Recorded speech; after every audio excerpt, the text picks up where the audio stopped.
Okay, happy Wednesday evening. We're going to see what we can knock out today.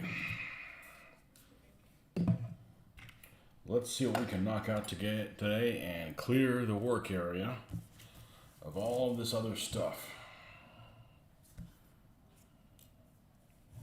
including putting this stug together.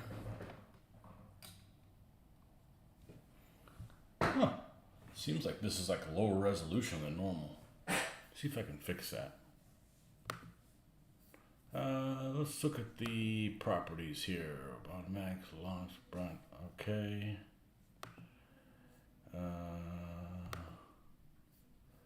Autofocus. Let's save. No, I don't want to save that. Maybe if I zoom in a little bit, it looks a little better. Yeah, that's what it is. It's too far out. Far out, man. Okay. Okay, so we finished putting this together last night, the RSO pack, the pack RSO with the magnet. Whee! That actually worked out really well. I'm definitely going to be using magnets more in my builds for my my 20 millimeter stuff. So they are going to feature prominently in stuff. I never really tinkered with them because I don't really have access to them in stores. But now in the time of the Amazon, you can get things in no time and have access to everything. So we put this thing together. Obviously, it's going to have a crew. I've got some guys that are picked out for that, but I don't want to get bogged into that. I just kind of wanted to put this thing together last night just to see if it could be done. So it can. So we're going to set this off to the side. And this morning, I didn't have a whole lot of time to do much of anything, so I decided to put this thing together. The mystery Stug that the jury is still out on who the manufacturer is. I don't care. And the only reason I care who the manufacturer is because when I post pictures of this, people are going to ask me, well, who's the manufacturer? And I'm just going to tell them I don't freaking know. So, yeah, I'm not sure who the heck makes it. But anyhow, so we epoxied this stuff on here, the barrel. I have this, I forget what the exact term of this stuff is, but this is the stuff you can it's called blue tack when it's blue. You can put posters and stuff on the board, and that stuff's really handy because you can hold things in place while they dry, like that. And also this hatch, because it's going to be open. And it's going to have a crew member in there as soon as I find where the hell my crew members are.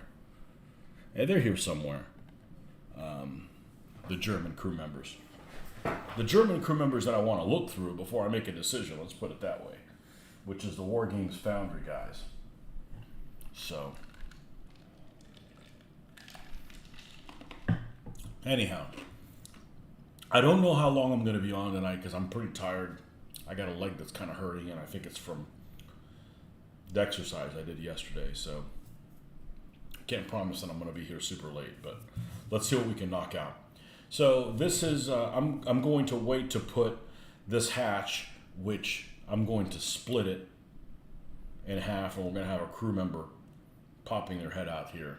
Okay, so we're going to set this guy off to the side as well.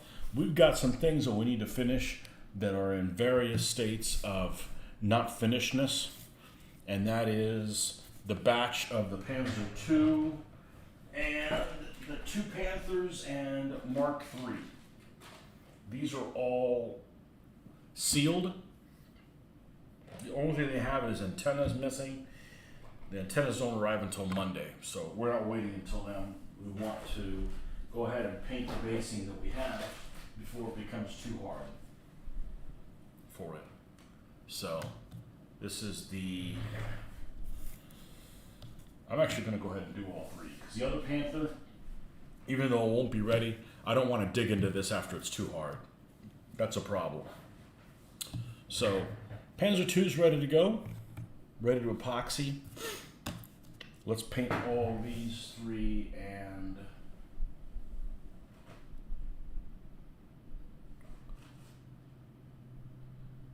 let's see, this one goes for the other Panzer IV. That's there. And the 4J and the other one that's over there. Let's just paint them all.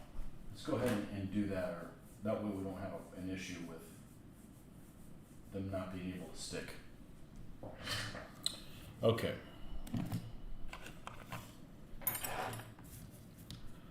And we're going to try to do the same thing we've done the last 2 evenings, which is leave my contacts in. I just have readers in and the super readers here. Because it's a lot easier to just look over them and I can see you guys' comments instead of being like, sticking my head all the way in here.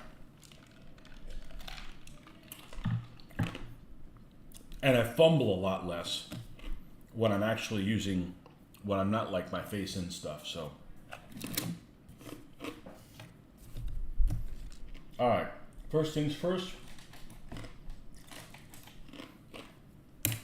Let's get the old chocolate brown out here. Nope, that's leather brown, it's cousin.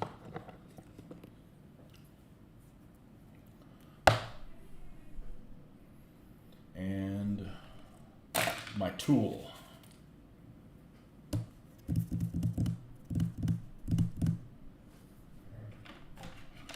No, no, no. No, we don't need pens here. There it is. Why are you hiding? All right.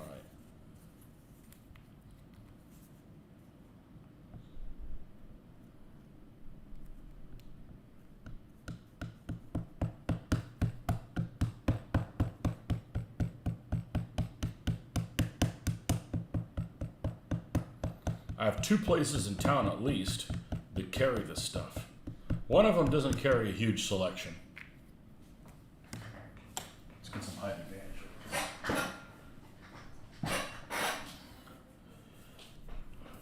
One of them doesn't carry a huge selection. That would be Hobby Lobby. But Freaks and Geeks does carry the full line. That's what I'm going to call it. I forget what the hell the name of it. Has a weird freaking name, the store. It's a nice store, but doesn't have a whole lot of stuff there that pertains to me. And you don't want to show up at the register when people are trading in those damn magic cards. You'll be waiting there a long freaking time.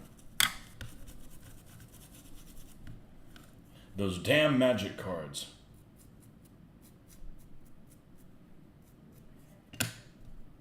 Which people can play whatever you want, but as far as things go that I'm not into, those collectible card things are pretty high on my list. I don't play Warhammer, I don't do Games Workshop stuff, but I have a lot more interest in that than something that you just throw money at. Hold on 1 second.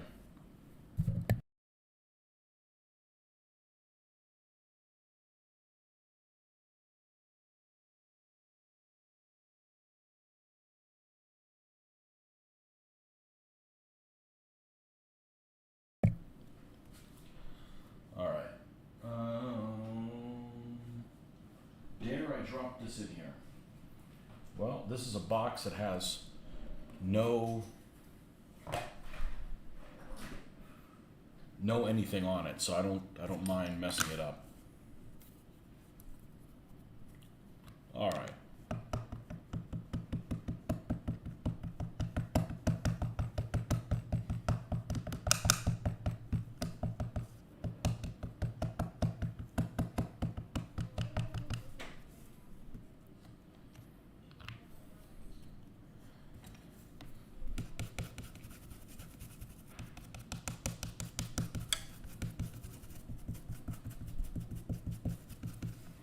the longer you wait to do this, the more this stuff hardens, and the harder it is to scoop it off. So we don't want to wait too long.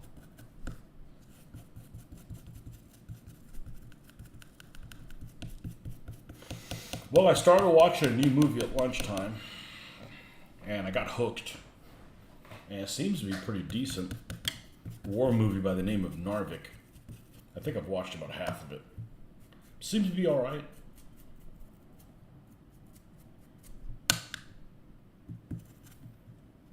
I haven't left it already. I probably would have. I like foreign movies so much more. I really do. I'm tired of these movies that we have here, and it's the same people you've seen a million times in, and they're overpaid, and they're not well cast to the parts. You know, I like seeing these movies with actors you've never seen before and are more believable. And frankly, do a better job.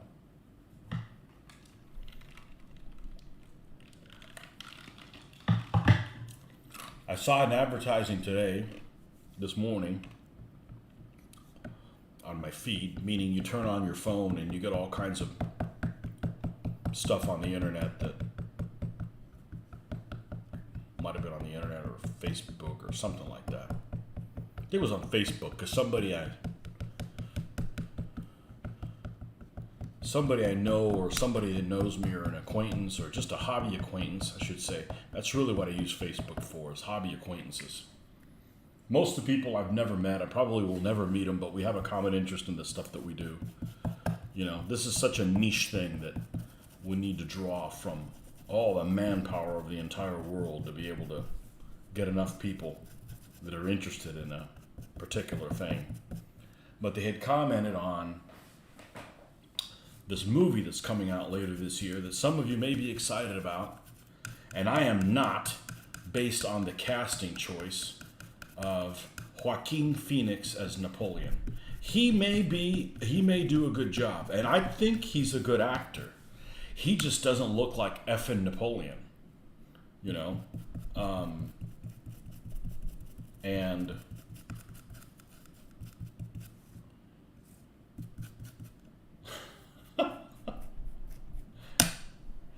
I think he's a good actor.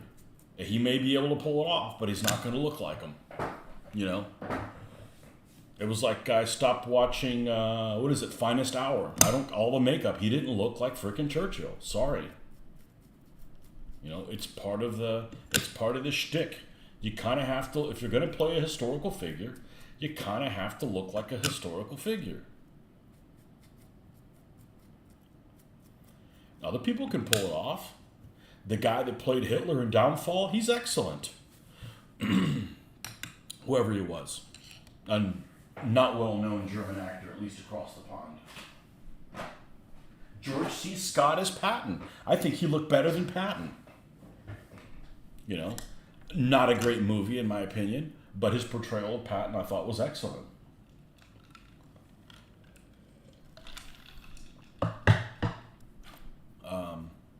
You kind of have to look like the people that you're going to portray if you're going to be in a movie. That's just my opinion. To make it believable.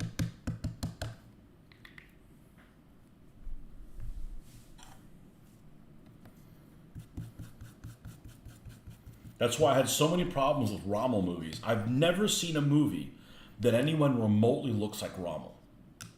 No one.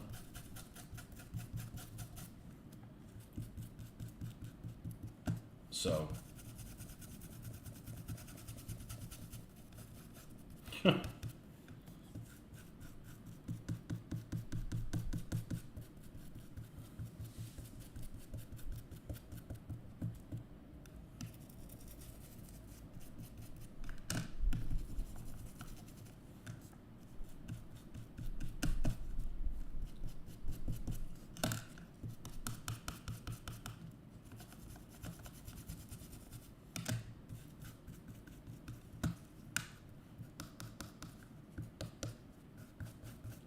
guess it must be bots. That had to elicit a response from you guys.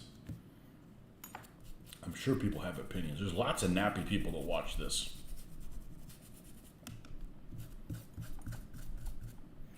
Napoleonic folks.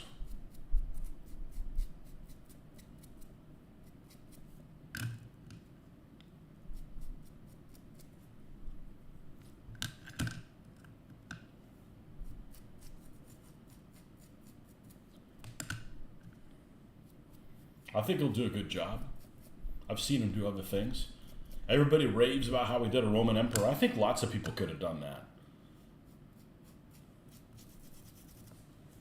I think lots of people can do.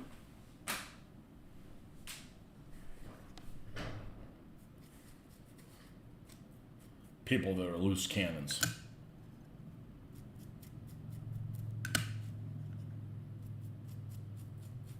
I don't know if it's one of my favorite movies, but one of the best movies I've seen relatively recent in the last 10 years was a movie called The Devil's Double. And it's a movie about Saddam's crazy son. Well, maybe both of them were crazy. Well, one was particularly crazy, Uday Hussein, and his body double. And it's an excellent movie if you guys haven't seen it. And the same actor plays Uday Hussein and his body double. And it is just, I saw it one time and I said, Mitch, you got to see this. And I think he likes it more than I do. He's out there promoting that movie all the time. It's really an excellent movie. But, you got this guy who's just a total loose cannon. It's like Hitler, but, you can't make friends with him because you befriend him, and then next moment he shoots people next to him, So you can't win no matter what you do. You're always on the edge of your seat. And that guy did an excellent job. Whatever his name is. Can't remember it right now.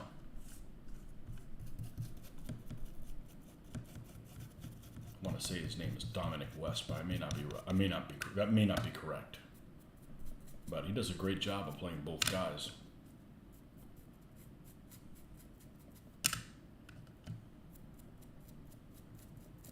But if you're going to place a historical figure, you kind of have to look like the guy. I mean, if you know who the person is, it's just very difficult to kind of set that aside. Now, if you're the general public that doesn't even know anything about this person, well, I guess they can look like anything. It really doesn't matter. But, all right, this stuff's all kind of dry. Okay, so that is 3 Panthers, the Panzer III, and the 4H and the 4J. Okay. And then this is another one of these. Is that correct? Yeah, okay, so we could carve this one up. I'm going to put it with them. Because I'm like spread in different directions and I got things that are all different. Marcus, nice work on RSO. You have the one from PSC, so too easy. PSC and S model stuff. PSC is my favorite manufacturer. Now, some of their stuff has problems. That's not necessarily accurate, but, their kits fit together really well. They're robust. They get lots of spare parts. Their plastic is just a little bit vinyl-y. It has a little bit of extra flex, and I mean that in a good way, because it just prevents you from.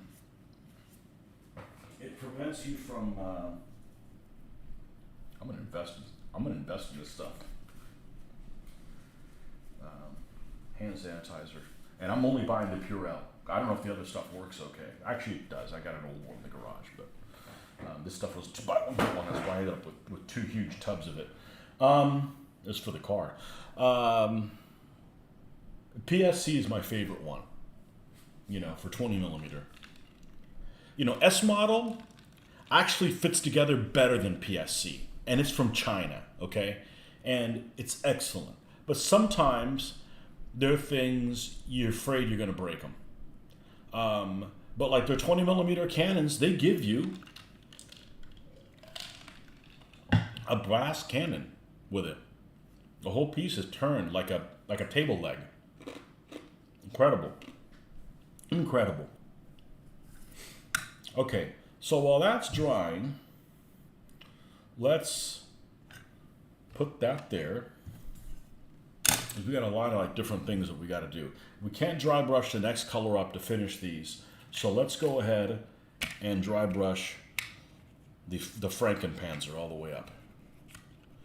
Do I have a vendor for S model I recommend? That's a very good question. So I bought them from eBay from a company that was in California. And I don't know if they're just I had a good experience with it. Let's put it that way. They told me I was going to get it, because they give you this huge margin of error. Okay, you can get it from April 14th to June 24th or whatever. And this one had like a 1 month window, and I got it towards the beginning of the month. And the name, can't remember if I mentioned it. My friend gifted me Flames of War, Hit the Beach starter set, been chipping away some 15 millimeter Panzer Grenadiers. You did not mention it. Flames of War, Hit the Beach starter set. Okay. The vendor I recommend is on eBay, and it's something like X-Free something or another. I'm going to look it up for you right now. They have a good rating. There's a million vendors, and I don't know if you can get a good experience. I can just tell you that I got a good experience with these guys, and they're based in California, and my wife seems to think that there is. I don't have very many bad buying experiences of hobby products. I only have less than 5 probably. 2 of them happened in the last 6 months though. But she seems to think that as far as being able to get your money back, buying it through eBay and or paying with PayPal is like a good way to make sure that there's some oversight on them. So I'm going to go on my eBay and see where my purchases. Nope. Don't ask me for my password. You remember who it is. Purchases. Okay, I'll tell you what the name of this vendor is. Show your orders. No, not 60 days. Go 2022.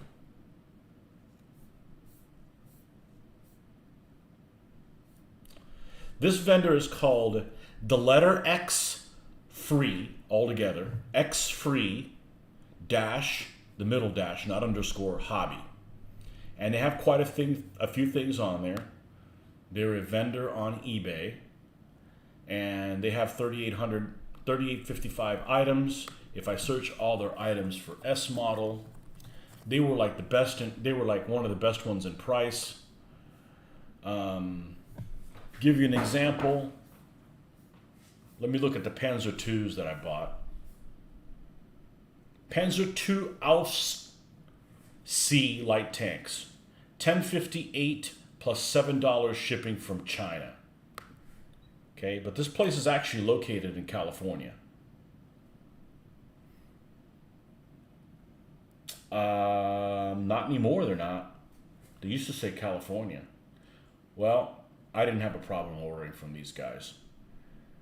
But to give you an idea, this estimated between May 1 and May 24th. Wow, this one's way out. Mine was like a month, so it didn't seem too bad. Well, I guess that is a month. Man, this one's flying by. Let's see. All these. Well, maybe it was a whistle stop and they stopped selling it. Anyways, I had a good experience with X-Free hobby. So, there's lots of different vendors. And I love their stuff. I wish they made more things. The only gripe I have is the decals that came with the Panzer II were supposed to be, some of them were supposed to be in yellow, and they came out orange. And they give you like a bunch of decal sets anyways on that one. So, I had a good experience with it. X-Free Hobby. There you go. Yeah, when I got them though, it said they were in California, so I don't know. Order one thing and see how it goes. You know, it's a $18 risk. Yeah, it's not going to break anybody. Especially, hey, you live in New York. $18 in New York is like, $4.50 here. No, the S model stuff is great.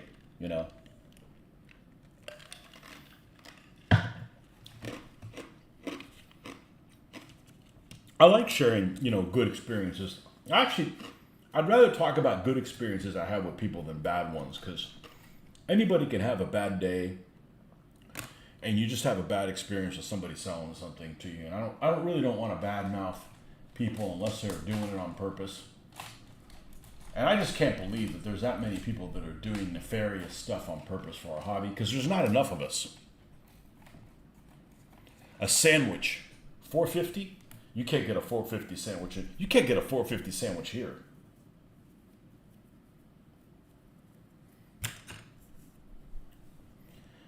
My daughter had to go. She's like, oh, one of my things I want to do in New York is I want to get a real Italian sandwich. And I'm thinking, Italian sandwich is like Italian food. We've all had awesome versions of them from all different places. And it's going to be really difficult to go to one place and find that one that's that much better.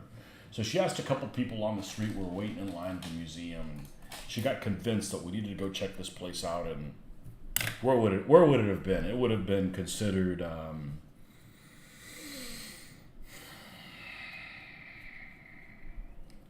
Greenwich Village. I guess it would have been considered Greenwich Village. So we go down there, and yeah, these people off the boat, it wasn't worth a damn. I had a better Italian sandwich at frickin'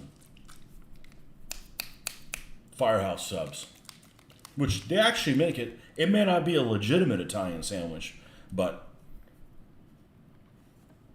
that place is pretty awesome as far as I'm concerned. The odds that you're just going to go and find something awesome on a whim on the one time that we're going to go there is pretty unlikely.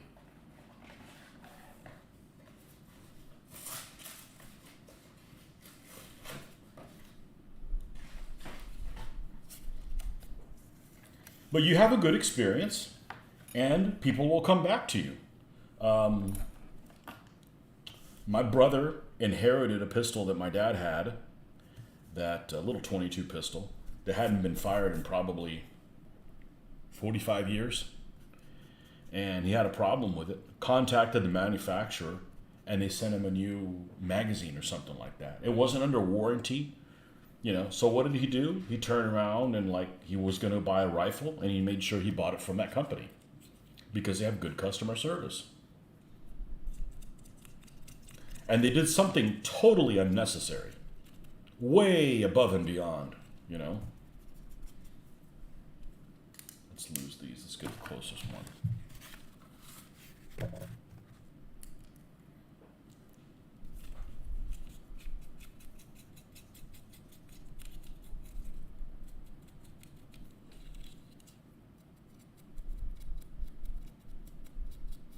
I'm mainly just killing time with this until the other thing dries.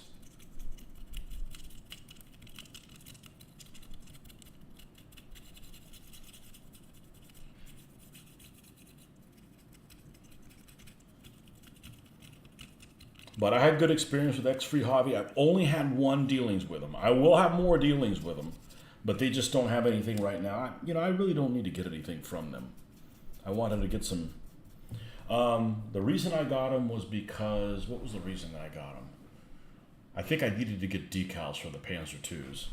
And that was a way to buy 2 tanks and get decals for 6 vehicles. So... And it varies tremendously how many decals you get for each vehicle, depending on which vehicle you get from S model. Some have hardly any, and some, like those Panzer IIs, had a ton. Luckily, you can go to a place like Henk of Holland, which is back up, or 1/72 on the way, and get all the information of what comes in the kit and all that kind of stuff. So that's handy.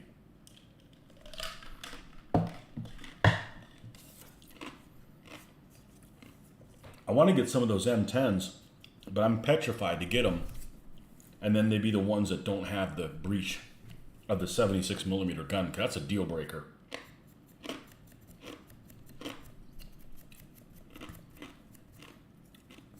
So it's going to be one of those.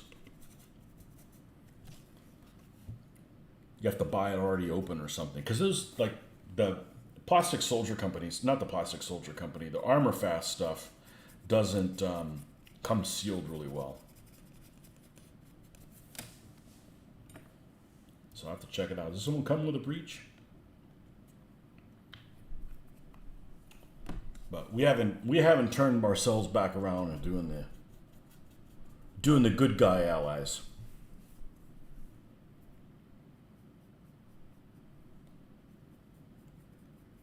We're doing the bad guy allies. Who are the good guy allies? You should know. The better guy allies.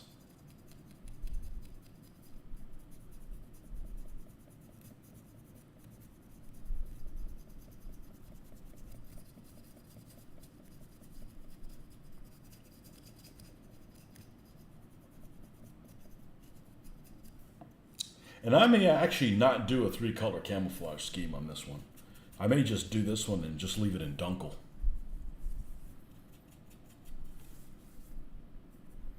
I haven't decided yet. But we're probably going to add some more track armor and stuff to this thing. I've got some extra parts to kind of liven this thing one up a little bit, but we can do that after we do this part.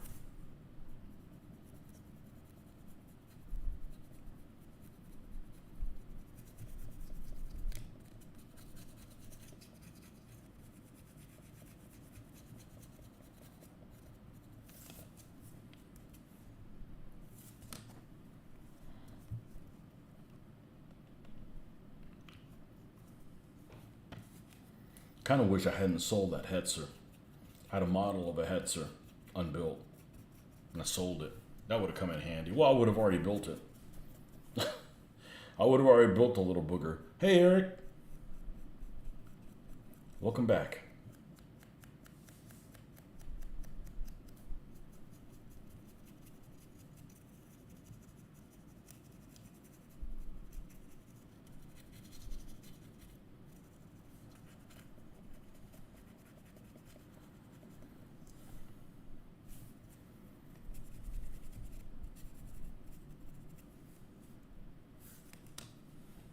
So you're going to do for your Panzer A, no camo. It's an old Revell kit.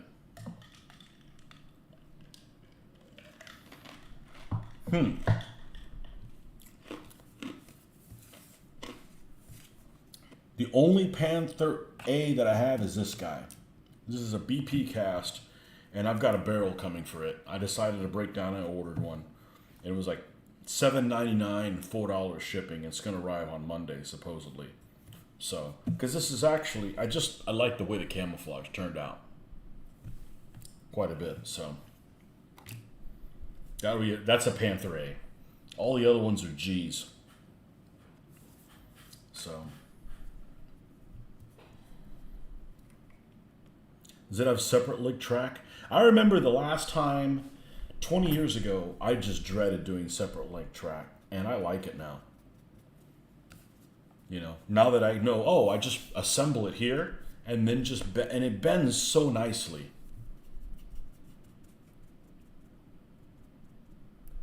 Option to make it a D. Okay, I know which kit it is then. I don't have it. You call that an old kit? I'd call that a modern one, but maybe it is actually old. I call anything that's from the 21st century new. Anything from the 2000s is a new kit as far as I'm concerned.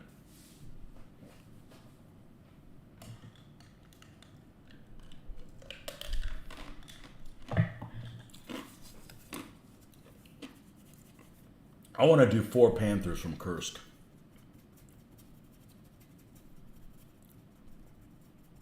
Because enough of those kits come with enough decals to do enough of them.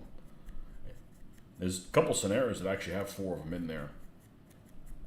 See which ones catch fire when they start. Boom.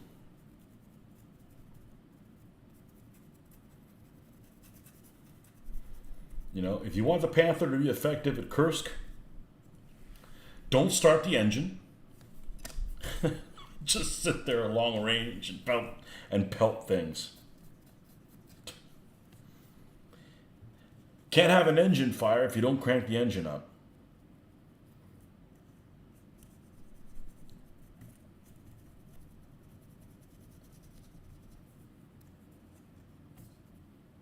Bit like you, bought a bunch, but then put the hobby down for a bit while my daughter was younger. Yeah. I don't regret putting it down. There's so much, there's so many things we have access to that help us. Like this, I just went online and found drawings of it. You know, there's so much stuff that's available for free. You could check out, like, you know, what's in this kit. Oh, this one doesn't come with the right decals. Or let me go to see what somebody says about the build of this one. You know, we have access to so much stuff that we didn't 20 years ago. It's just amazing. I'd rather do this now than have been doing it for 20 years and leave it to do DBA.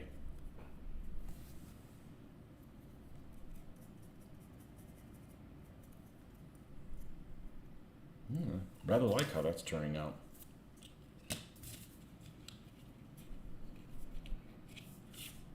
Okay. Now the Franken turret that has no aperture here for the...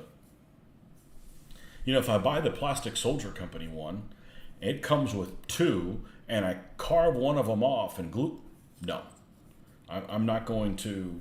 You know, I can always retrofit it whenever I get a set of those Panzer IVs. I'm not that worried about it. Spent half a day back in library. Absolutely. I remember in the late 80s, when I was big into doing naval combat, we used to play Sea Krieg 4. I went to the local library here at the University of Florida, rode my bike, and checked out. They had a book called Naval Weapons of the Second World War.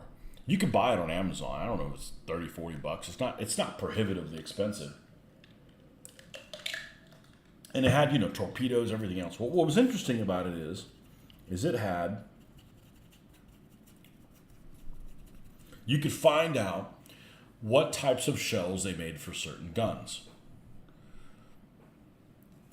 Because the game actually allowed you to fire armor-piercing, semi-armor-piercing, common, and high explosive.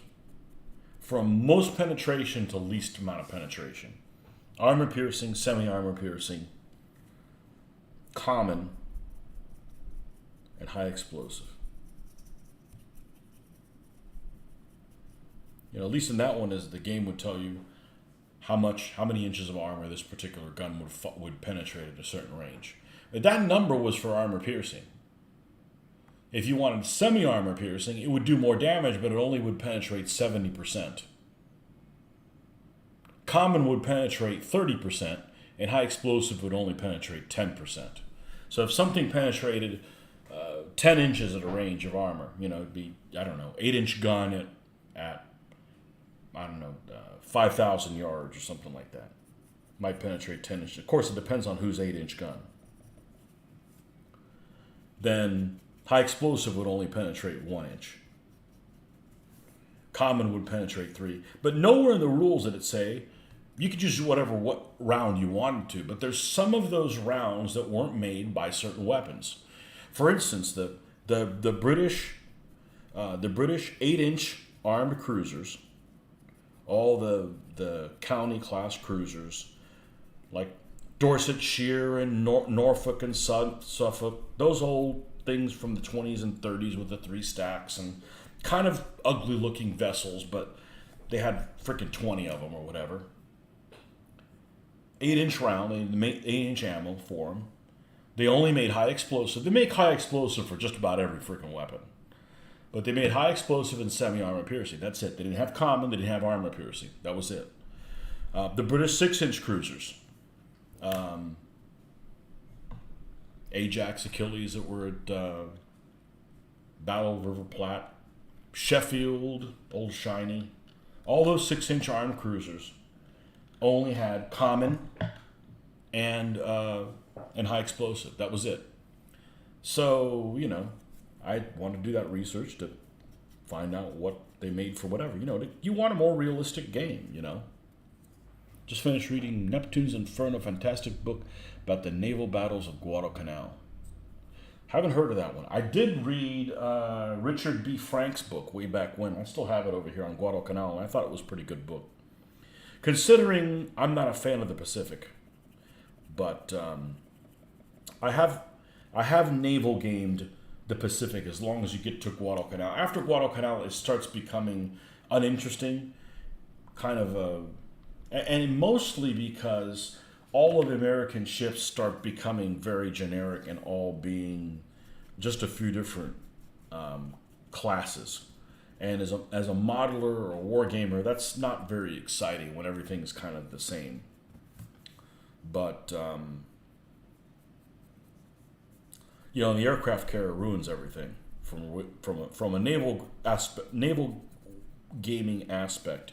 If you want to see like ships shoot at each other, the worst thing for that is the advent of the aircraft carrier, because one side is going to have an advantage, and if they see you farther away, they'll just run away from you, and then there's no conflict at all.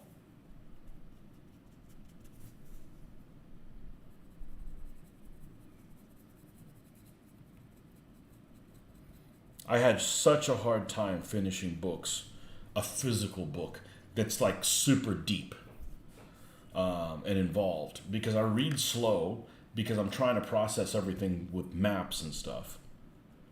And I do the best with Audible and just listen to it on a to and from work.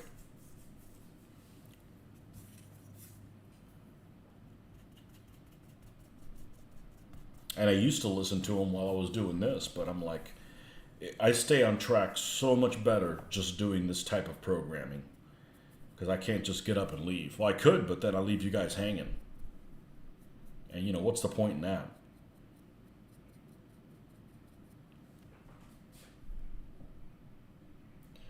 Most surface vessels take on a role of protecting aircraft carriers. Boring. It is boring.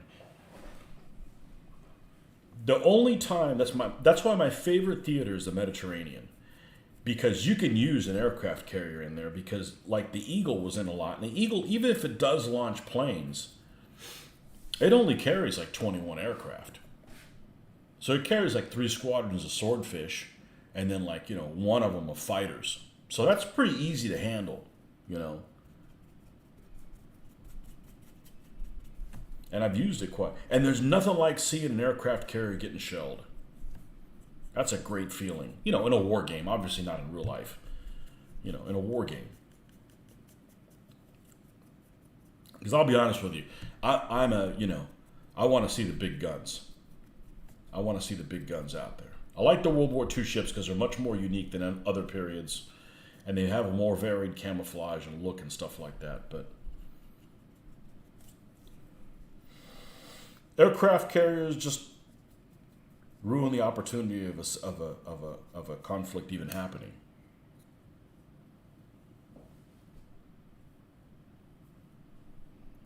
Old Pacific Theater kits, bum.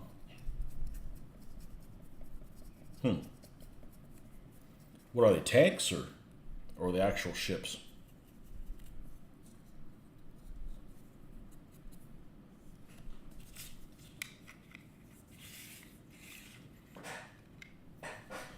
Yeah, I'm not going to camouflage this one. I'm not going to camouflage this one.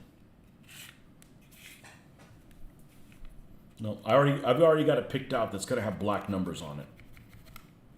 Looking for some photos the other day, I found one of these with black numbers on it. And I don't know about this little notch that it has on the back of the turret. I almost feel like that ought to come off. Let's see if it's on there. This thing has so many inaccuracies that makes me question. Let me get my Panzer IV book.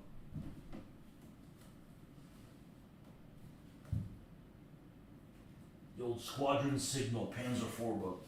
These things are old as they're all old, but honestly, they got some of the best. Yeah, like this thing right here. Panzer IV-G, Southern Russia, early spring 42, but we're not putting it in the sand color. We're using it in the dunkel. What's it got? White numbers? Yeah.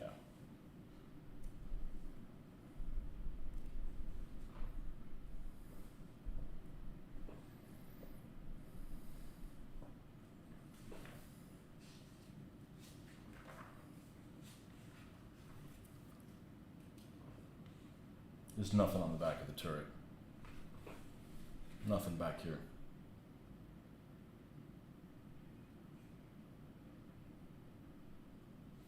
And the hatch opens to the side, outwards.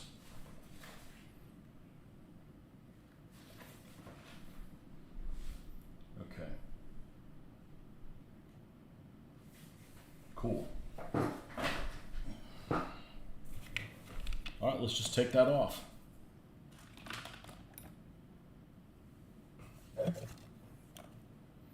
I do have the Panzer color volumes. Yep. I do. And the Grossdeutschland book.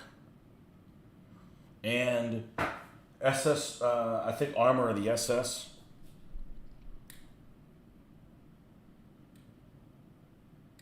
All them things.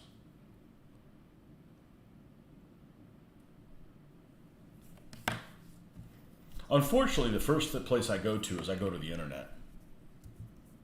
Now.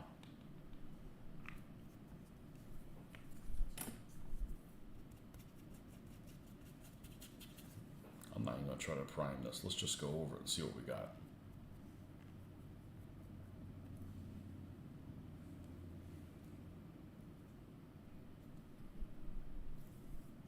We'll leave that like this for now. Yeah, I don't get rid of books. Nobody will give you anything for them anyways. You might as well just hold on to them. Now, I think twice about buying a new one. I'd rather get it digitally. Because first of all, I can have it immediately. And second of all, I can bring it with me everywhere I go. But I do like physical books. Okay.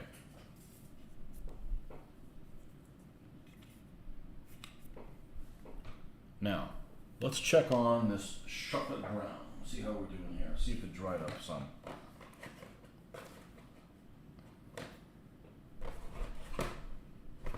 Yeah. Looks like it did. All right. That was just a placeholder for time.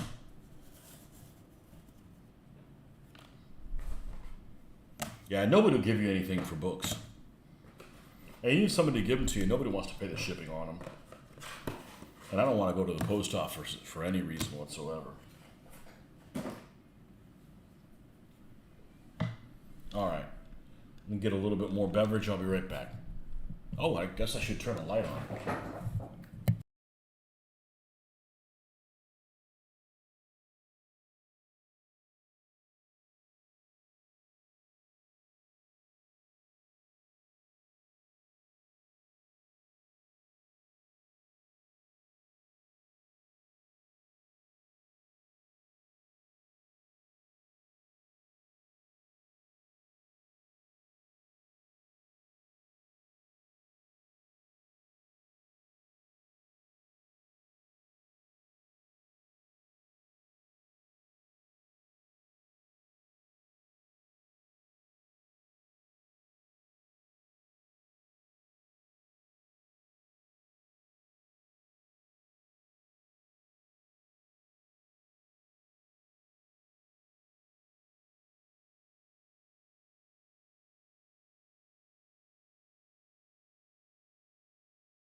Okay.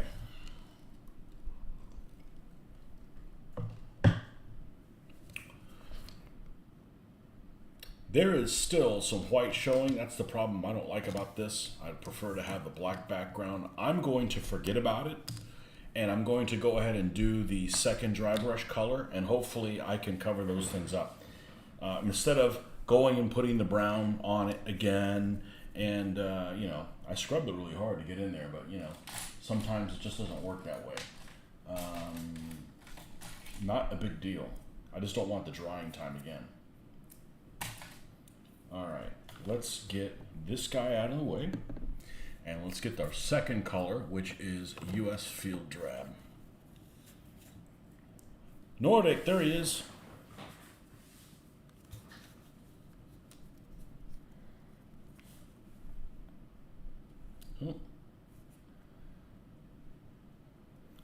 I wish all these paints did a better job of making sure that the name of it doesn't get wiped off with handling.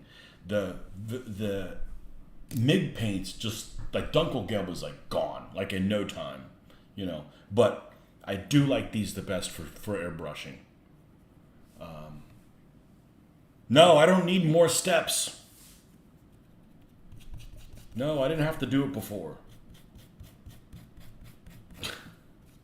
And as a matter of fact, whenever I run out of this stuff, I'm not going to buy it again because I hate using this through the airbrush because it has like I don't know how you'd call it in English, but in Spanish you would call it natilla. And that is like if you've got like a coffee that you pour milk in, it's really, really hot, and the milk will get like stretchy, almost like the cheese that's on top of a French onion soup. There you go, like the cheese of a French onion soup. It's just a pain to clean. It works okay, but the other colors, you just put the AK color in there. Now AK makes a primer, so I may decide to go on that route when I run out of that. But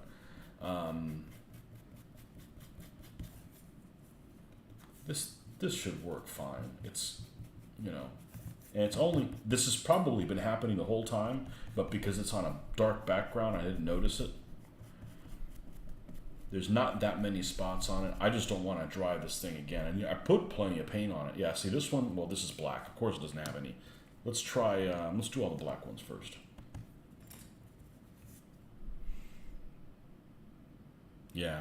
Yeah, it works great. It covers great, but when it's time to clean up, I have to tear the whole airbrush apart.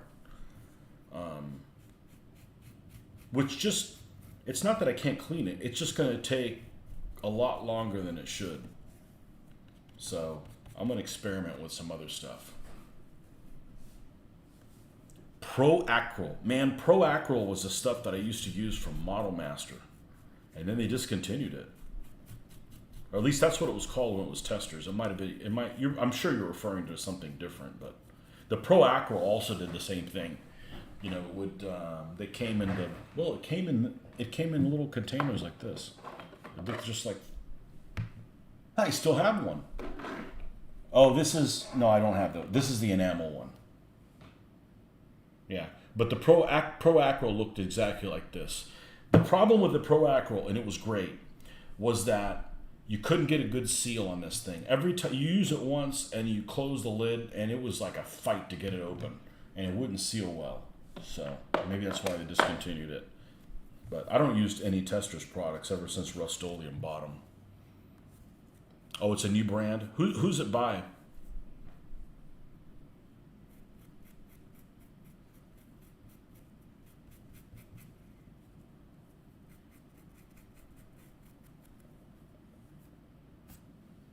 Okay, there's that one.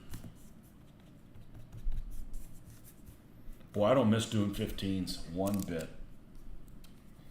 It's not that I dislike doing 15s, it's that here I get to jump around.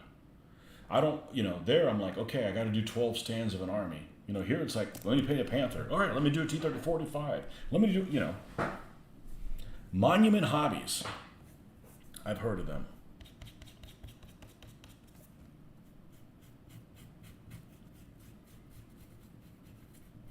I've heard of them. I saw their commercial. Those guys are a little bit more gamer than I am. Hey, if I could pick that up at a store, I'd give it a shot.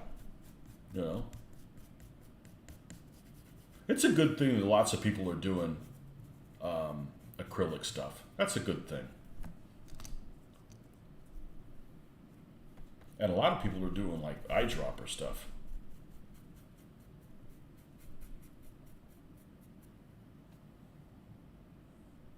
Need to wash the grease off your hands. You know what I thought of? Remember that scene in Ace Ventura, Pet Detective, the second one, where he comes out of that rhino's ass? I've never watched that whole movie, but I saw that part. The rhino was giving birth to him.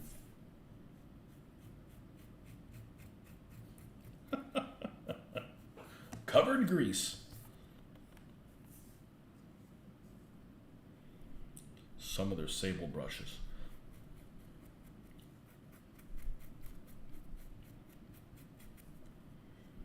Yeah. I'm pretty hard on brushes, but it depends on the brush. I'm real careful with the ones I use for faces, but the other ones, just stuff happens. When you paint over rough surfaces like this, you're just going to destroy a brush. Alright, let's see how much of this we can cover. I bet this will cover just fine. We'll just add a little bit.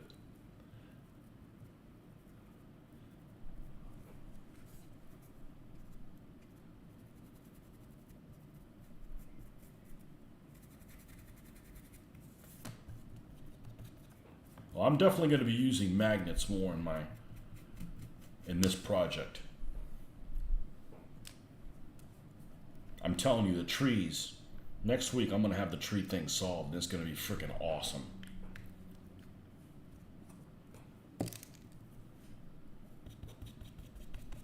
I don't like those trees with the stupid bases, and I don't like those pre-made.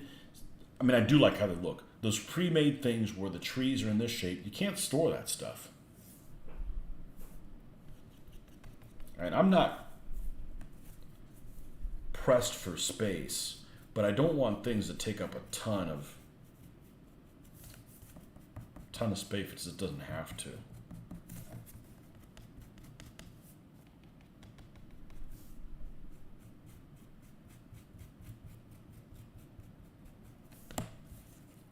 I don't think we missed anything.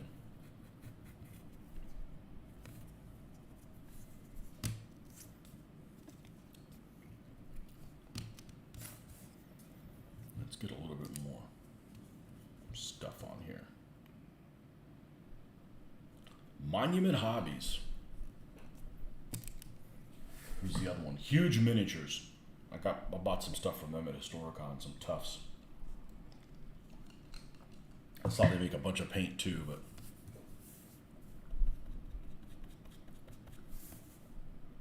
I really like this 8K paint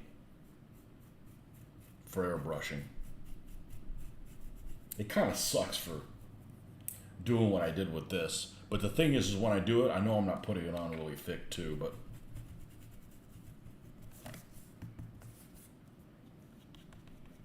I can't buy any more Vallejo colors. I have them all, or used to have them all. They've added other ranges and stuff that I don't have, you know. The tech or the mech color or the game color, and I've got all the standard ones. Or you have a box of Chaos Space Marine Terminators to build. I actually only have this box, and Abaddon did the spoiler kits for 40K. That's the only 40K miniatures painted as unpainted I have. Somebody gave me a bunch of orcs a long time ago, and they had spray painted them like green. And I don't know what happened to them. I don't know what happened to them. I didn't do anything with them. I've never played 40K, but the idea of space orcs just seems stupid to me. You know, when there's so many other things you could do. It's like, you know, leave orcs on Earth in a fantasy setting. Moving them to space is just... Well, it's not for me. They're not catering to me.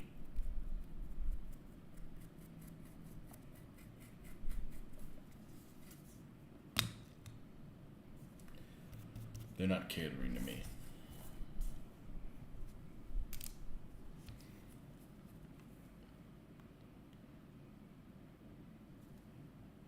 don't know what happened to those miniatures. I know I didn't sell them. I mean, I would have remembered how to list them. I may have just gave them to somebody. Well, they were given to me, so. It's all fine and dandy until you're the person who purchased them and had to give them away. Whew. They were all... Actually, some of them were metal and some of them were a mix of the two. The orcs in 40K are stupid. That's their appeal. They're supposed to be outrageously stupid.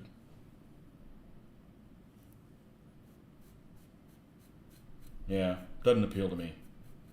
You could do just as stupid playing Soviets. All talking about, where did I put the bottle,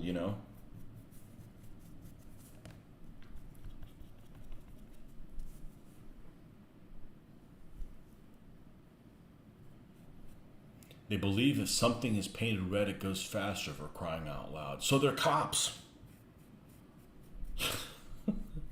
Space cops. Know what they say? Red cars get more tickets. I was driving around the other day and I was passed very slow. They were driving like a normal person, and they did pass me, and I saw on their license plate. You know how you get a custom license plate and it'll say stuff on it around the rim of it, whatever it's called. And it was a Challenger, and on the rim it said, "I know, right, license and registration."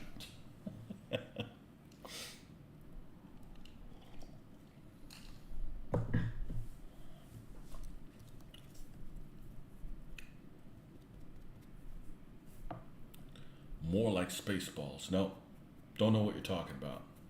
Spaceballs, never heard of her.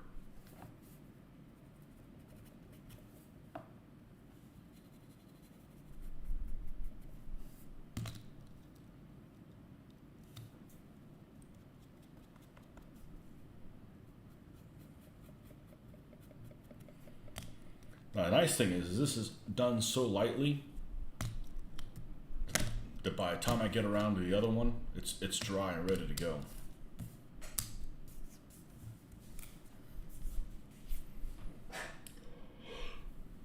The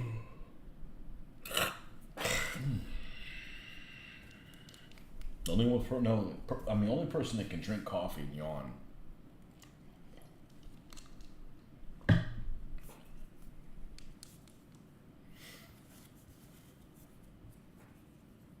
There's got to be some other movie out there I'd never watch again.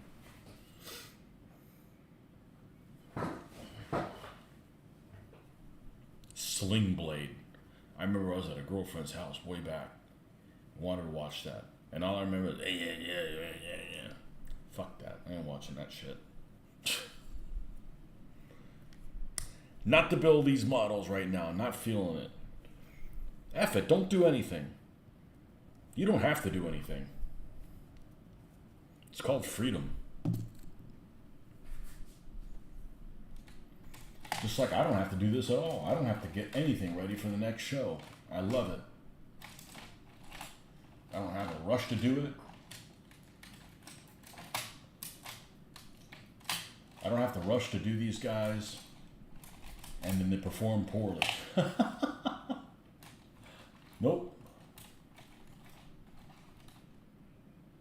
I don't care.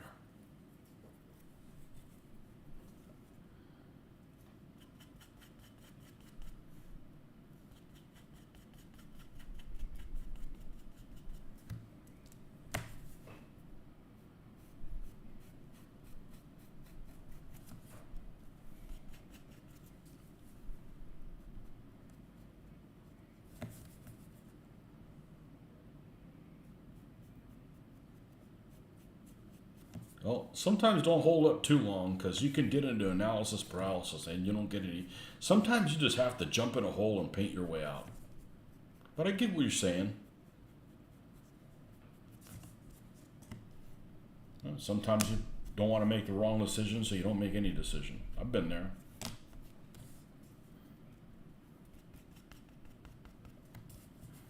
Just like I'm not going to wait on antennas for these guys. I'll put them on when they get here. I'll retro do them.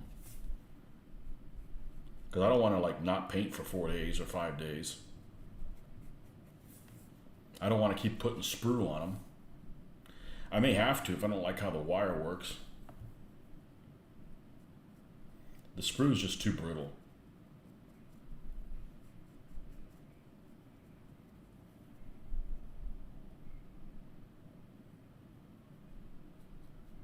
Ah, excellent. Painting cue. Got to be careful on the trip then, man. If you got all your stuff painted, something may happen to you. You play something specifically with Scott? Is there something that you work on that he's also really interested in? I know he's interested in a ton of different things. He's always posting different stuff on there. Jump in the hole and paint out of it. Yeah. That's my saying.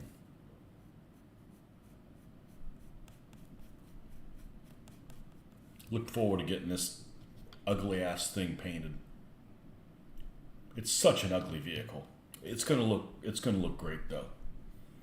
I like your comment. Man, it turned out a lot better than I thought it was going to. Me too.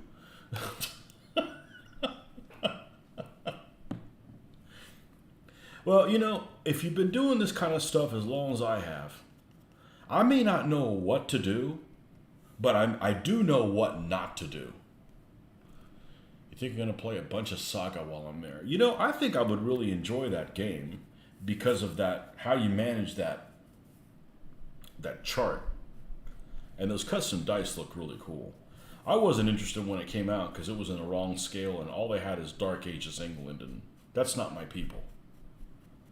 But if they had come out with Reconquista first, that might have been interesting.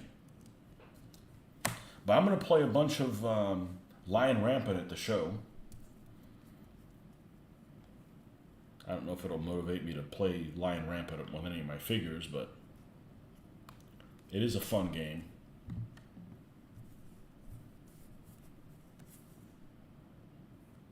Couldn't get a good view of it in the stream, but the post on Facebook show off it looked a lot better. Yeah, and I found out how to send a video up there. This thing works great, man. Whee! Look. And yet, it's strong enough that it doesn't fall over. So, and these are as small as magnets as they can go. They're not very thick. I wish they were thicker, but you bought a bunch of LCID area STL files. Ah, you're a printer. For my sanity, I'm not printing. I don't have the personality type for work type problems at home.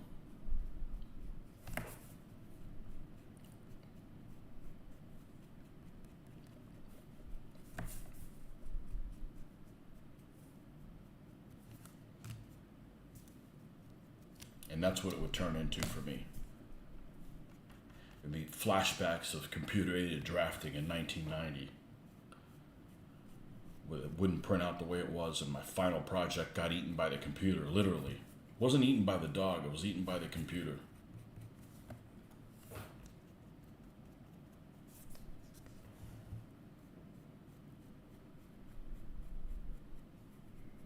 So I will gladly pay somebody to, if I need something to, there's enough people to do it online. Because it seems like all those printers have a lifespan.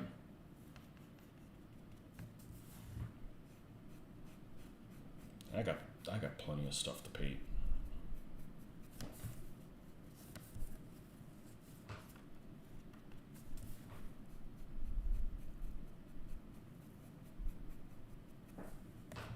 But I do like buying stuff that looks kind of shitty and fixing it up. Although I'm not talking about, 3D printed stuff where you can see the lines on it. I mean, just, stuff that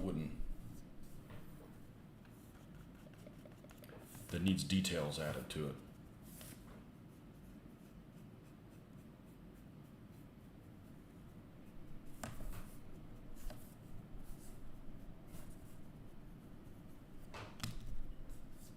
Then obviously we're going to paint the edges of this when we're done. Yeah, Charlton Heston played in the Cid, and he doesn't make a very good Spaniard. Unlike Mitch, I am not a huge fan of Charlton Heston. He does, Charlton Heston does a good Charlton Heston, and that's it. So if Charlton Heston doesn't really fit in that role, well, you get Charlton Heston with him. But most actors are that way, especially of that time period. John Wayne's great if you need to be John Wayne. If John Wayne needs to be somebody that's not John Wayne, he's going to have a hard time doing that. Most of those old school actors are that way. Bogart. Yeah, you can't beat the New York out of Bogart. Who else? Robert Mitchum, which I'm not a fan of. If you don't like who he is, well, he's going to be him in every movie, He was great in The Warlord because he played a different kind of character, yeah. Yeah, I thought Warlord was good too. Yeah, that's right. He was probably the best in that than anything else. I finally got around to seeing 55 Days in Peking. I don't want to see that movie again. It was when it drug out. He worked on the Omega Man. I haven't seen that.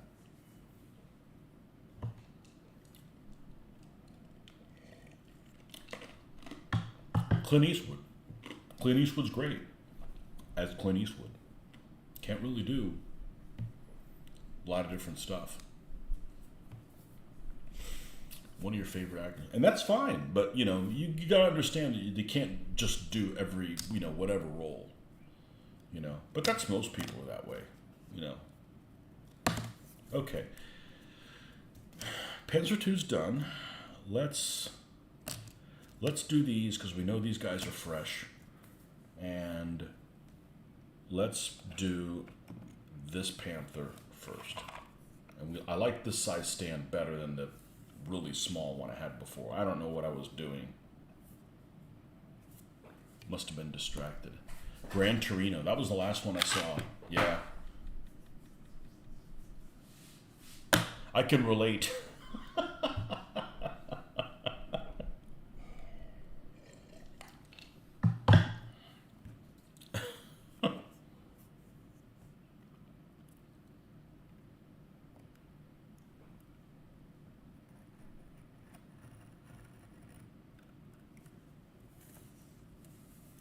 Sometimes you can wait too long to watch a movie, and then when you watch it, you're not impressed by it, and it can really skew what you think about it. For instance, a movie that everyone that I talked to recommended watching is a Clint Eastwood movie. I had not seen it until about a year and a half ago, and that was Unforgiven, and I didn't like it. I didn't like it. I just waited too long to see it. It was too dated, whatever.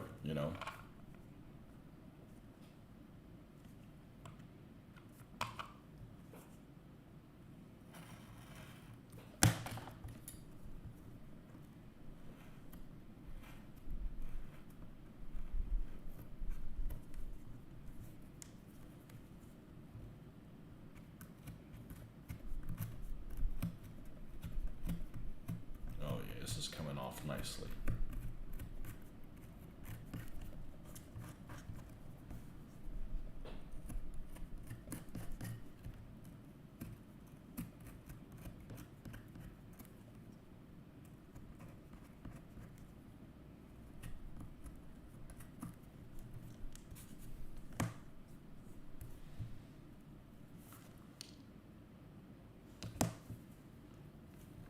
It's in here somewhere.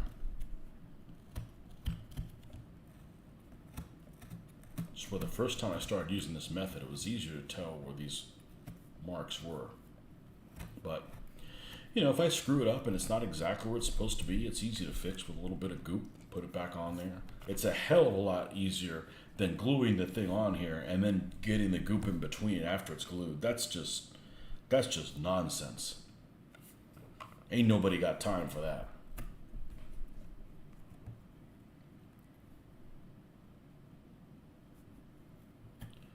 The small group you're semi a part of. Did they accept you into the group? You know, the hidden handshake?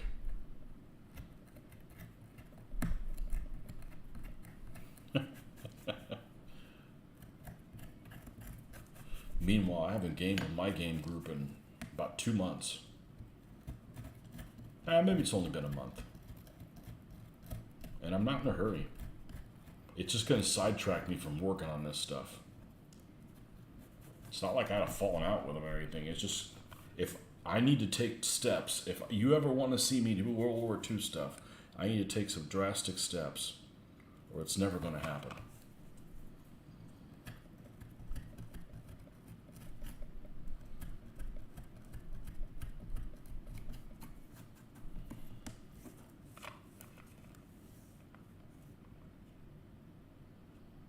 Okay, that's about where that needs to be. Let's make this one a little bit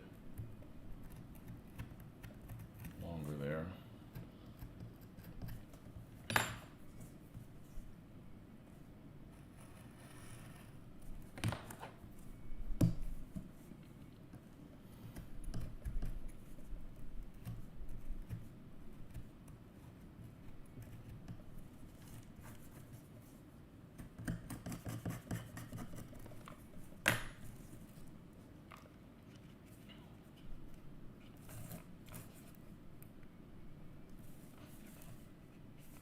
Okay, cool.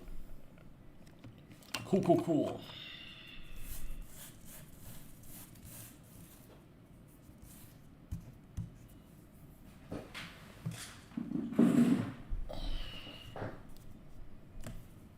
All right, next Panther.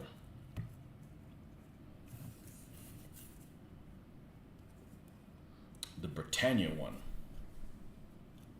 And some people seem to think that this is a Britannia model. I'm not so sure. This machine gun does not look like their machine guns. Their machine guns look cartoony. And this one doesn't, so I don't know. Whenever I get that thing painted, I'm not going to put who the manufacturer is, because the jury's still out on that one, and it doesn't really matter to me.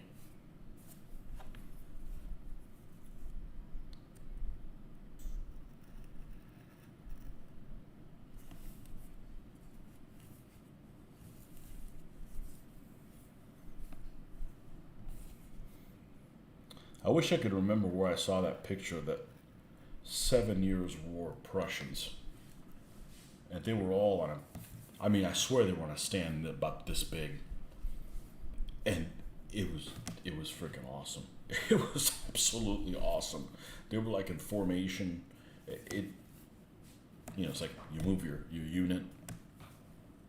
It looked beautiful. Probably the game that they were playing probably didn't deserve their miniatures looking that good. 'Cause that's the problem that I have, is so many games, I can't play a game that's very vague when I'm spending this amount of time making the vehicles or figures or whatever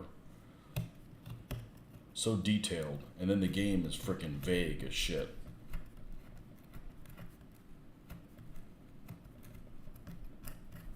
It's just not for me.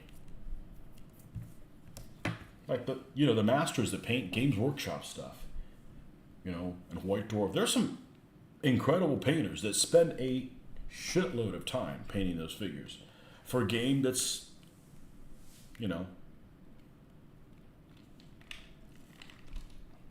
way too basic.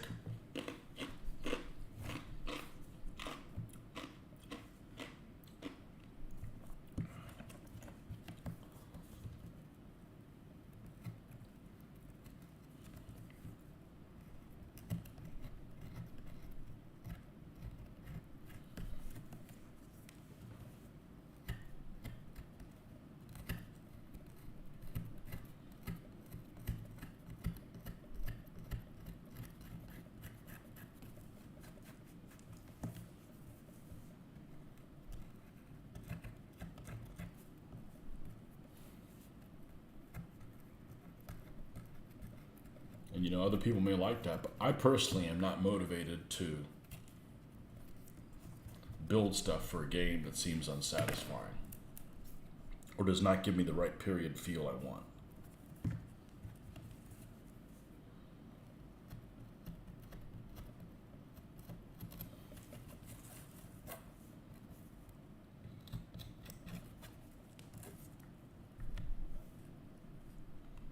That's about right. Now, what about width?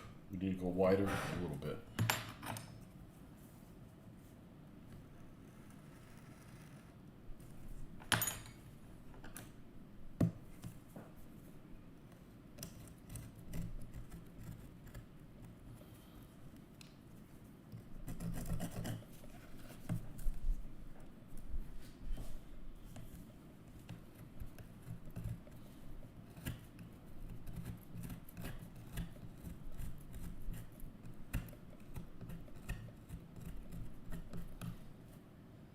I ever played Fire and Fury? I think once, but it was American Civil War, so I can tell you how that went. I actually didn't like the scale of Fire and Fury. I actually preferred Johnny Reb, which was zoomed in a little bit more, because it was all regiments. So you could paint the whole unit differently, because it was all regiment. But Fire and Fury is like, what, brigades or something like that? So you'd have to paint every stand different. Nah, I think I played it one time with local group I don't really play with anymore. And I was the young kid in that group. So I was like 16 when everybody was in their 20s.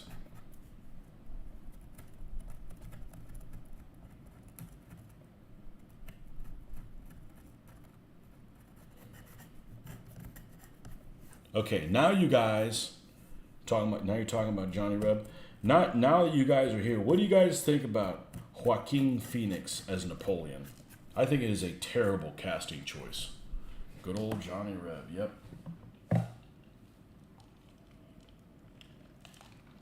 I probably played 5 or 6 games of it in the 80s.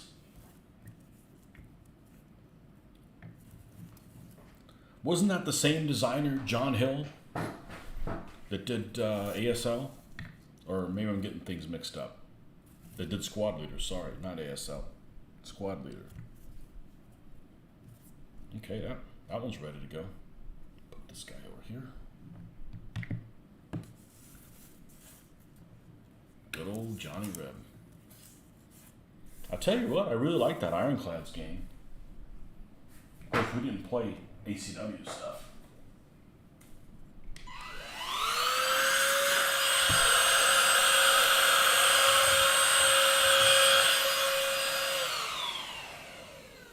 John Hill. Wow. The things you know. I saw it today. You weren't on here yet.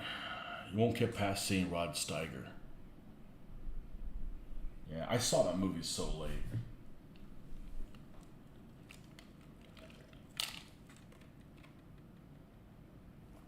This morning, I saw that they announced that it was coming out in November or something like that. It's going to be a theatrical release before it comes out on Apple TV. And they're casting Joaquin Phoenix as Napoleon. And I'm sorry, you got to look like the historical figure before. I'm just going to recap the first 5 minutes of my feed this morning, this evening. I was talking about that. You guys weren't on, so you got to look like a historical figure before I buy it. And you got to get guys and they can be no-name people. I mean, look at that Downfall. Well, I don't know if that German actor was no-name, but the guy that played Hitler in Downfall was great. He looked like he did a good job, and he kind of looked like Hitler.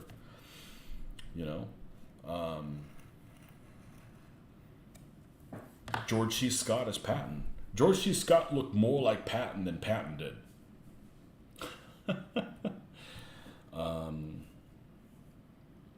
But yet I've yet to see anybody play Rommel that remotely looks like Rommel.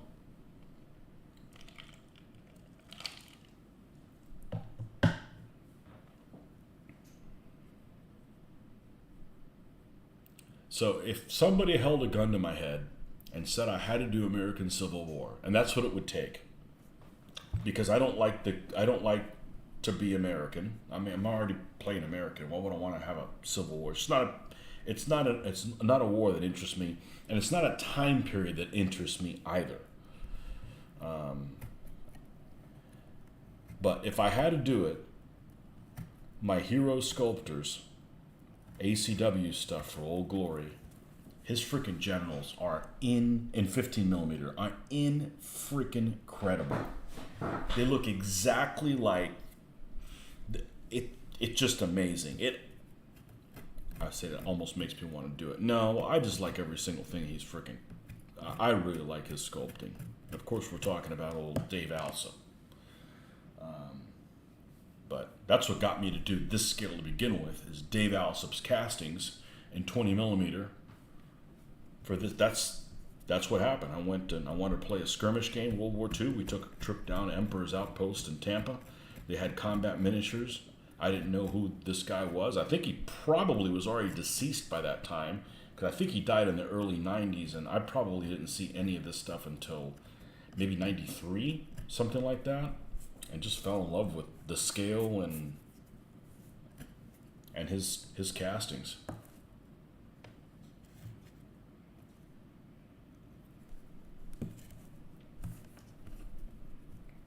But part of it, and I've said this before, part of the reason I'm not interested in the American Civil War is because I can't say that one of my ancestors was in this regiment and they fought one of my other ancestors that was on the other side. I don't have that tie-in. My people weren't over here yet. So if that is a part of the attraction for some people in American Civil War, it wouldn't be for me. And I can see where that would be an attraction for playing the American Civil War, that you had an ancestor that was in it or something like that. Especially if you had an ancestor that was on both sides, if you had one on either side kind of thing. But that just doesn't help me any, because it's, my people hadn't come here yet. So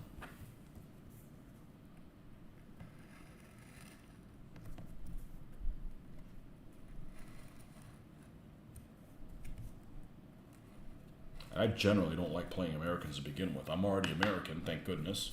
I don't necessarily. I like to role play. I like to live a little, do funny accents and stuff like that. Although it is fun to play a Southern accent. That is fun, but who wants to listen to a Yankee all day long? I certainly don't.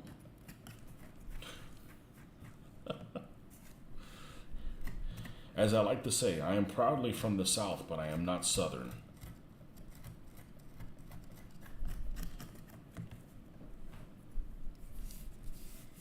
Eric, do you know how you can tell if somebody's a Yankee? Surefire way to tell if somebody's a Yankee or not. You want to know how? This might be useful for you. Although you live kind of there in no man's land.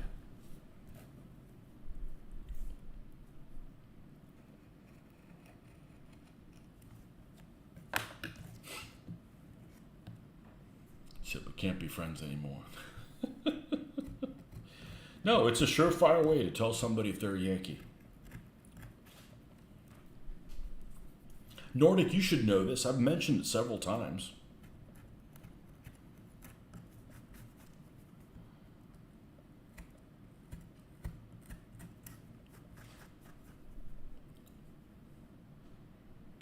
They show up in the moving band. No. It's even simpler than that. And you could try it. It'll work every time. You ready? You call them one. And if they don't get pissed at you, they're a Yankee.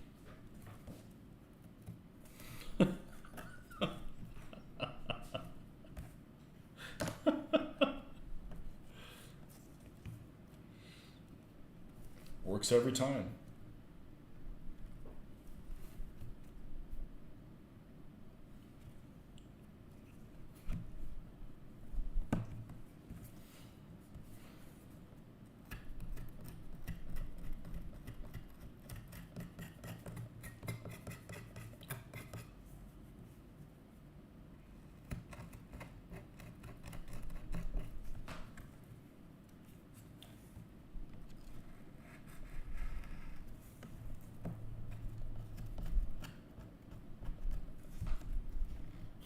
Believe it or not, it's true. I had one guy, I'll never forget this. There was a guy who was I deal with truck drivers a lot. And this guy came in and he was loading up and he had an 18-wheeler. He had mud flaps. I'm sure you've probably seen this before. You weren't even looking for it. You've probably seen this before. This guy had mud flaps, had Yosemite Sam on him, with 2 cross pistols, and out of each pistol there was a rebel flag coming out. You know, like the bang. You know, like they would do in the cartoons. There was a bang, and you know, instead of getting a bullet, you get a flag that says bang coming out of it. Well, he had these 2 flags that were coming out of his 2 pistols that he had crossed across his chest like this. There was 2 rebel flags coming out of it. You know, and it says, you know, whatever it was that it said on them. And I said, I gotta screw with this guy. So I walk up to him. So I'm walking towards him, and I say, hey, driver. Those mud flaps are offensive. He started getting all mad and shit. And I said, but not to me. My people were over in the old world eating empanadas and stuff.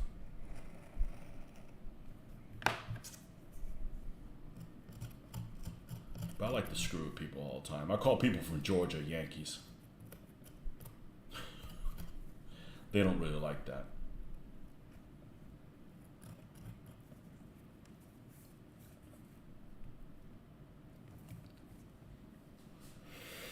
Actually, I had a deep southerner tell me that when I was in.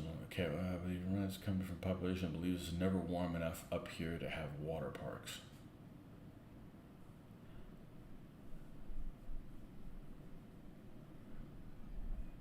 Yeah, I can't do cold water. That's just wrong. That's just wrong. I like cold weather though. I never complain about it being cold. Even when I'm somewhere cold. I actually had a deep southerner tell me that when I was down in Orlando. His face was plastic. I told him, dude, the humidity up here is just as bad, if not worse. I don't think it's worse, but it can be just as bad, yes. It's probably a fast way to get punched in Georgia. Well, you don't tell them that in Georgia. You tell them when they're here in frickin' Florida. Durr.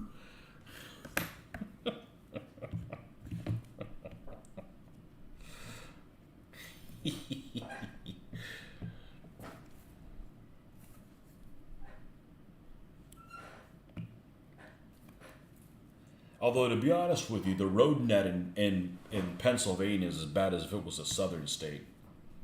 Man, there's some freaking goat trails up there.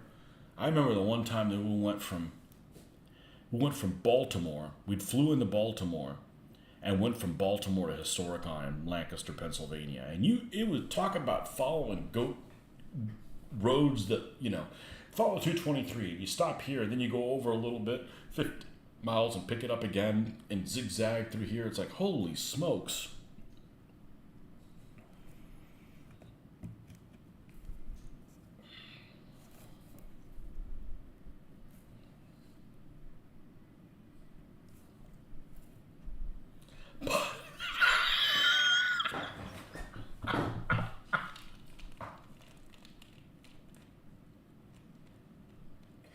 That's a classic, man.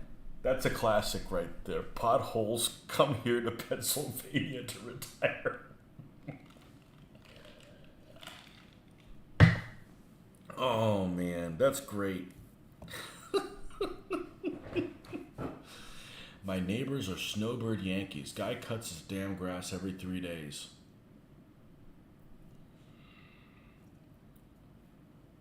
Somebody needs an effing hobby.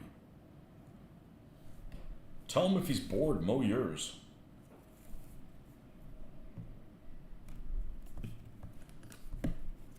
I hate working for Mother Nature. She's a bitch. A green bitch. It's working 24/7. You're at work like, man, I don't want nothing but come home. Oh, shit, I gotta mow the lawn. Yeah, once a week is even, that's too much. I wish I didn't have a lawn.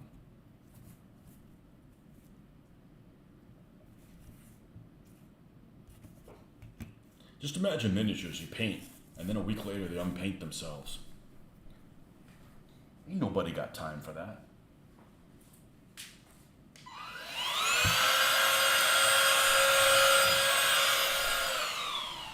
This thing's got some power.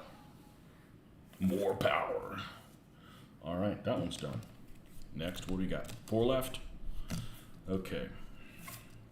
And they're all the same. Despise yard work. Me too. It's because it gets undone.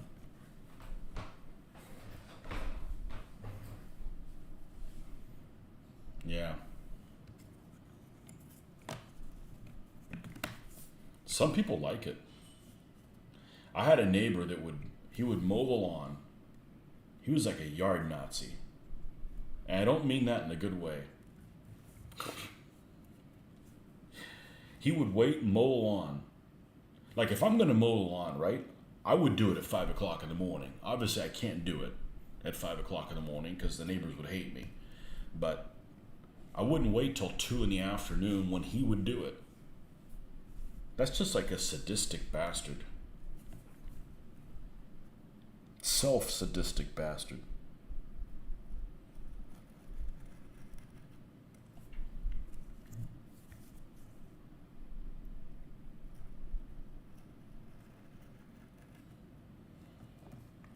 Guy needs a hobby.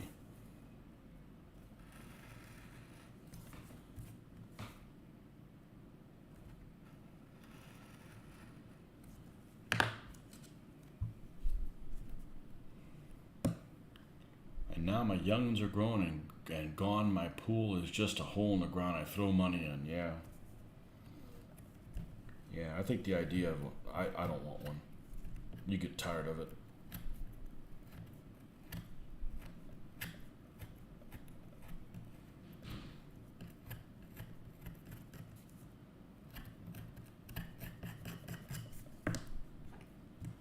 Mitch has one. I give him hell about keeping it clean.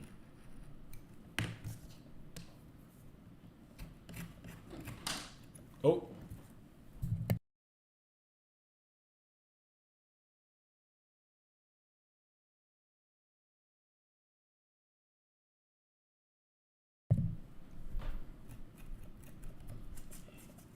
yeah, just like I can't imagine living at the beach. Even if somebody pays for your house, you can't afford the insurance and even more than that. Like people go, oh, how can you live in Florida because of the storms? Okay, I got news for you. They're not bad here at all. Now we're right in the middle of the freaking state, and as long as you don't have a tree up your ass, which the local Ewoks would love everybody to have a freaking tree up their ass, but the winds here don't get bad.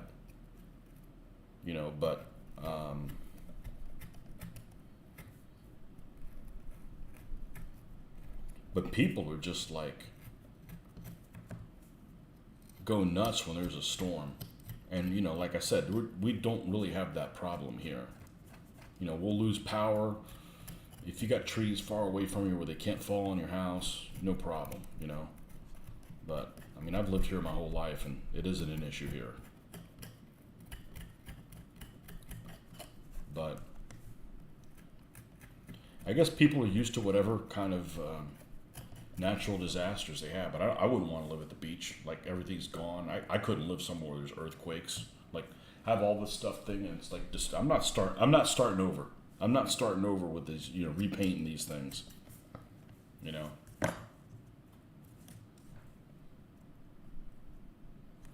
this is gonna consume every bit of this. All right. Well, this is the biggest Panzer IV of all of them. So it would make sense that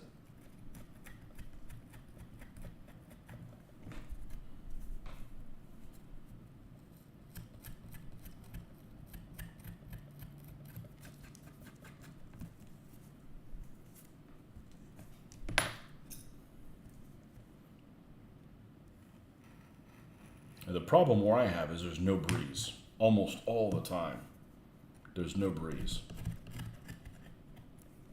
And in the daytime it's okay. I just can't stand them 85-degree nights with no breeze and 103% humidity.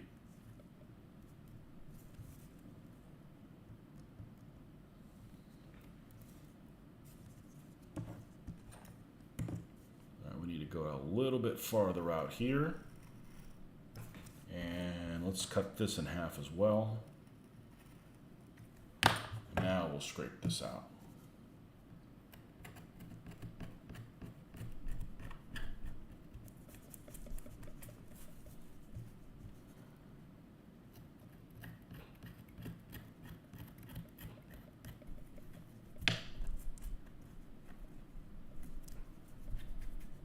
The problem with not being a homeowner, though, is surprise.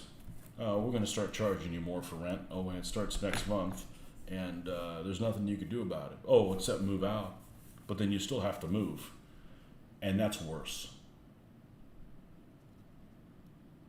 And that may have not have been an issue for a long time, but it's certainly an issue in these days.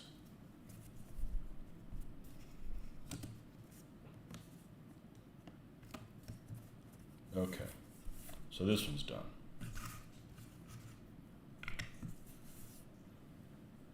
Even though I won't glue that one out because that one's not sealed, but I want to go ahead and cut these things while they're not. Now, one of these is harder than anything, so it's still going to be a fist fight. One of these might be a little bit wider than the end. It's not that one.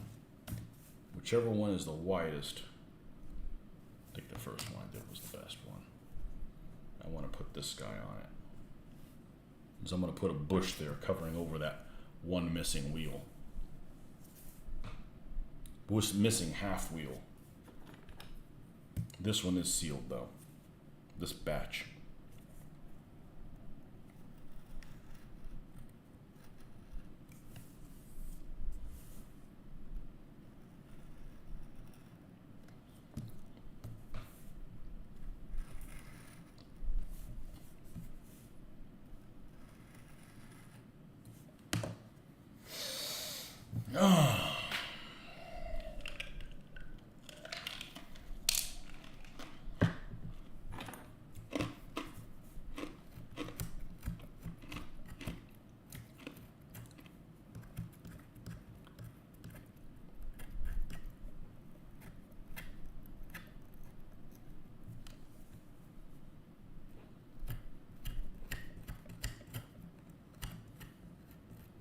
So yeah, I woke up this morning and that's what it is. Napoleon Bonaparte as Joaquin Phoenix as Napoleon Bonaparte. He might be able to nail it, but he's still not going to look like the guy. Everybody's like, oh, he made a great emperor. I think everybody could have done a great emperor like that. Not anybody, but lots of people could have.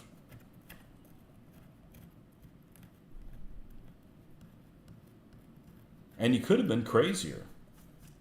Wasn't really that crazy.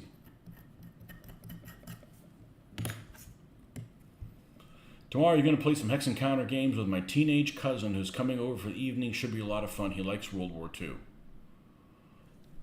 I always get a kick out of adults that say, oh, I'm just getting into World War II. I'm like, where the hell you been, dude? I got into World War II when I was 11.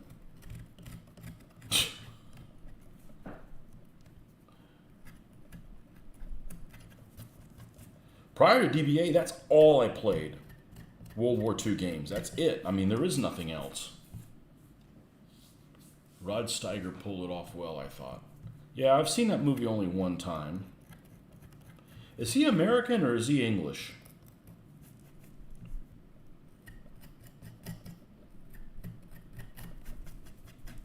I think he's an American actor, isn't he? Or was an American actor. It would have been nice to see Napoleon other than, you know, in his loss.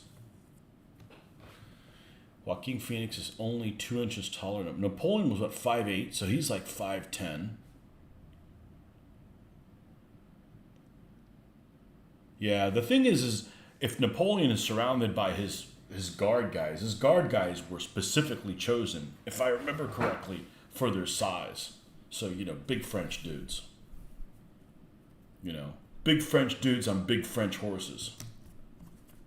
I just have a hard time as somebody who's not a Napoleonic gamer, and I don't have a problem playing French. As a matter of fact, I kind of like playing French because I don't have much of an opportunity to play them. But it's kind of hard as somebody who's a World War II person to think of the French as like, you know, the big bad guy, the big, you know, boogeyman. Oh, it's the French are coming. Like, it's just weird. It's just weird to look at it that way. I got no problem playing French. I got no problem with French people. Unlike a friend of mine. I've got a friend of mine who used to say he didn't like anything French, but he didn't know anybody that was French. I mean, that's kind of unfair. I'm just saying as a boogeyman, you know, the French boogeyman's coming. Oh no, old Boney. I'm like, as someone who's not a Napoleonic gamer, it's still kind of weird, you know. The guard, you need to be at least 6 foot, which was pretty tall at that time.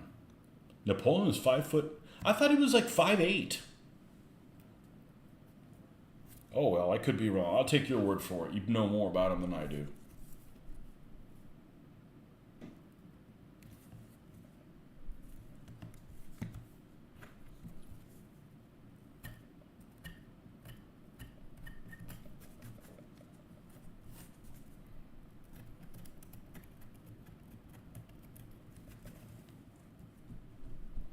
Well, the French did mess with your people in the Napoleonic age. My people don't count. Once we got a French king, I forget about him. Once we got a Bourbon monarch, screw those guys. And that's probably what they thought. It's like, fuck it, we're going back to our siesta eating olives.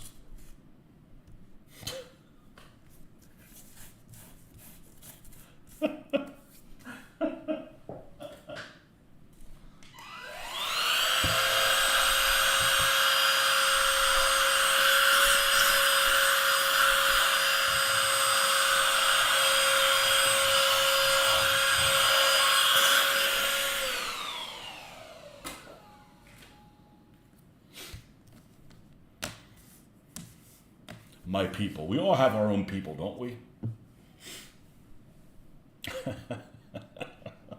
My people. I say that all the time. What else? Oh! Hands are full. Speaking of my people,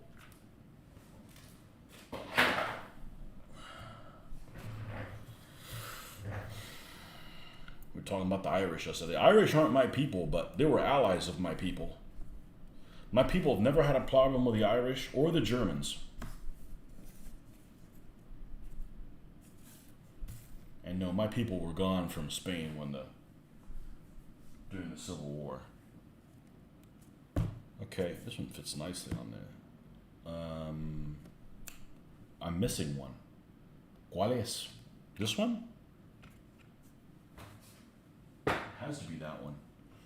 I got myself like gone in too many different directions. We need to like rein everything back in, which is fine. The problem with too many different directions is then you get analysis paralysis and don't do anything. That has not set in. I've always found something to get excited about. Your people are Panzer IVs. No. No.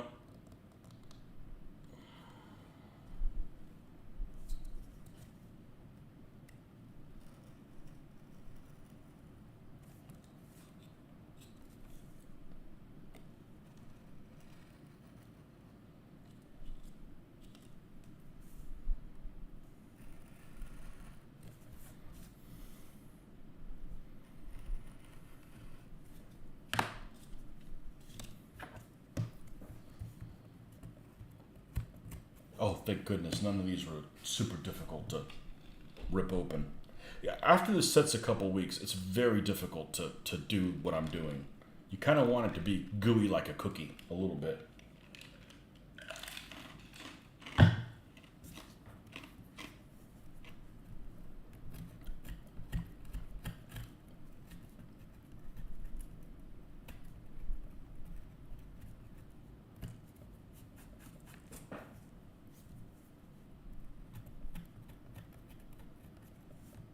Gooey like a cookie.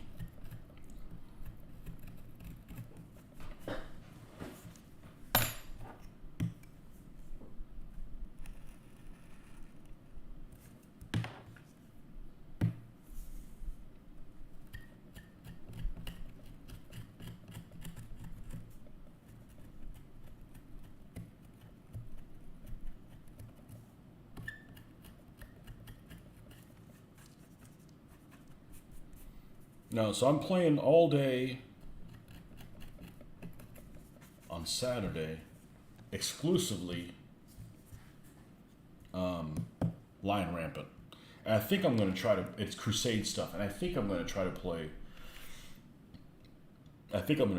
Muslim. Because the last time I played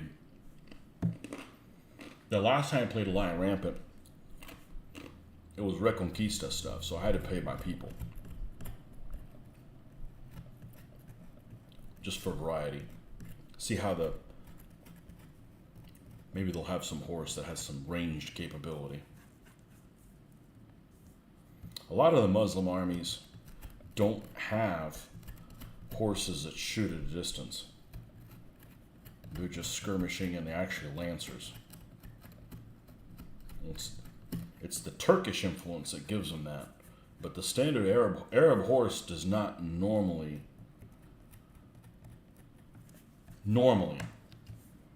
have, they're usually impact or skirmishing.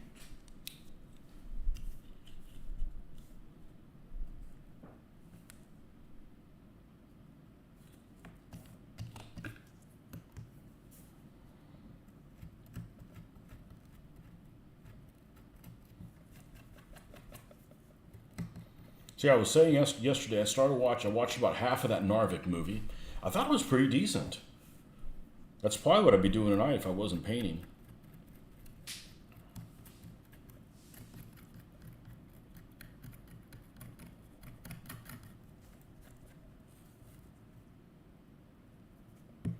Have I tried the rules Baron's Wars from Footsore? I have not, and I probably wouldn't be interested if it's just like a War of the Roses thing. It's a little too limiting.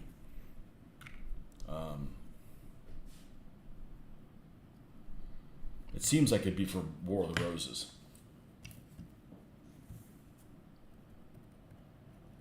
But I could see, if I've played Lion Rampant twice, and there's things about it I like. I think it would be easy to play that and then just add some more period flavor for the units. But the whole press your luck mechanism, Mitch and I both played it, and we really liked it. It's another one of those, many different ways how to skin a cat. It's like makes every game kind of different.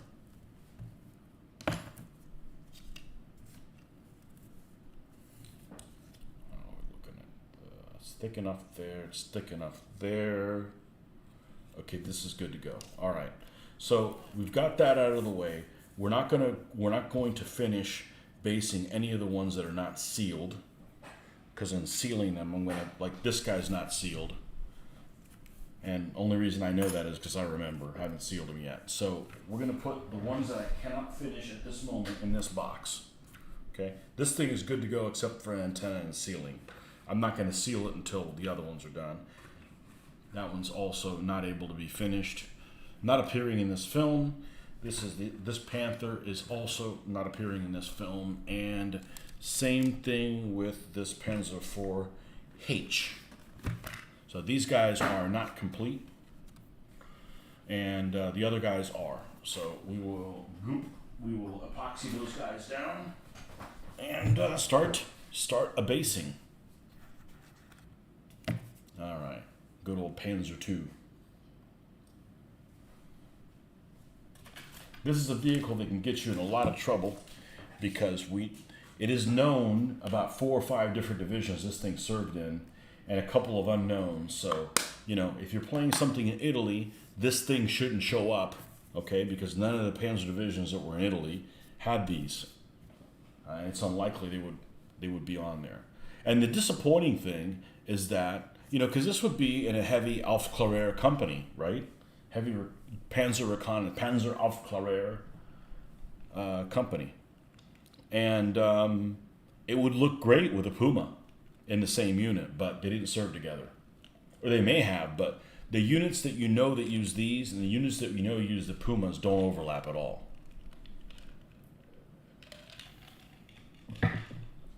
So, epoxy time.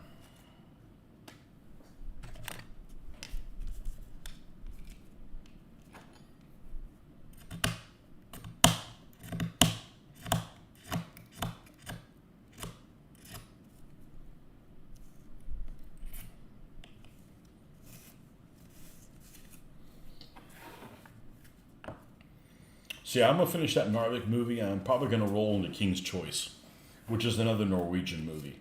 Might as well. And I've heard both of them are good. So, Let's see. I don't really even. I can't even tell what I'm doing. There's so much dried epoxy on there. Cardboard's cheap, folks.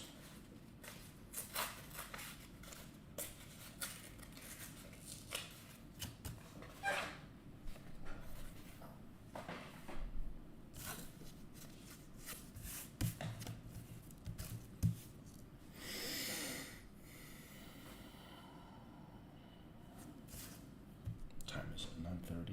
Yeah. Well, I had some coffee, so I'm good for about 3 hours now. I'm gonna have trouble going to sleep again. I know. But it's better than falling asleep at 9.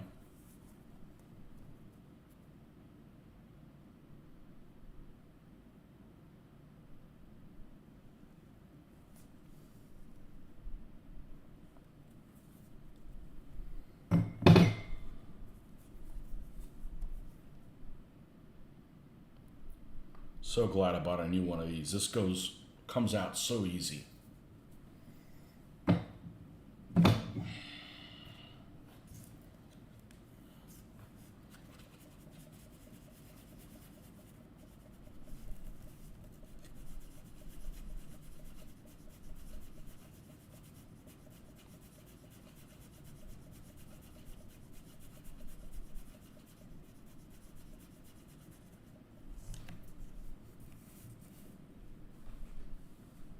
Sleep is overrated. It is. It really is. I don't get very much. I'd rather do something else. How much the epoxy cost? I think this was like $15 for both of them. Hey, you saw how much it lasted. It went bad before I used it all. And it didn't go bad until after having it for 10 years. So whatever you do, don't ever buy epoxy that comes out of one of them tubes where you, like a syringe, where you're trying to squish both sides out at the same time. Because one side's thicker than the other, so even when you're trying to evenly, it gets pushed at an angle, and then when you do that, you have to continue overcompensating for it, and it just never straightens out.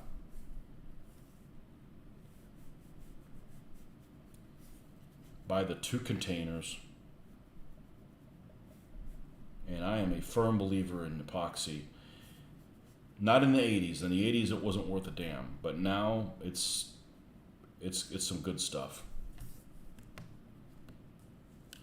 You're around 7 good hours. No, I get probably 5 to 6. You should be getting more. You should be minding your own business. Go away. I can't get anything done sleeping.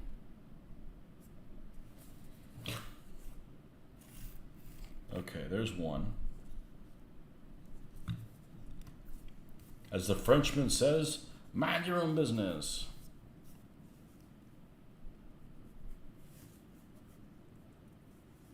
I get moody if I wake up at the same time that everybody in the household wakes up. Oh, that's not good.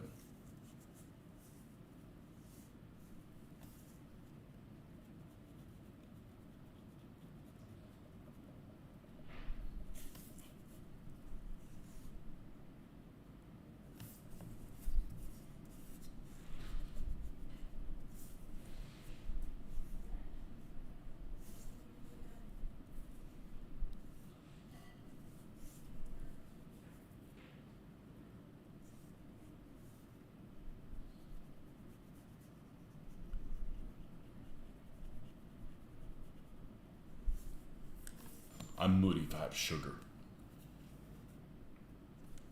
You do not want to give me sugar.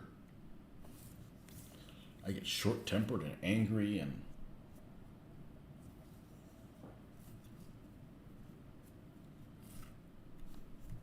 okay, that one's done.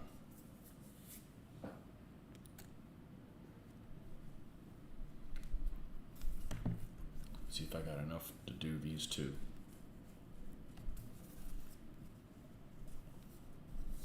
Falls off of this too easy.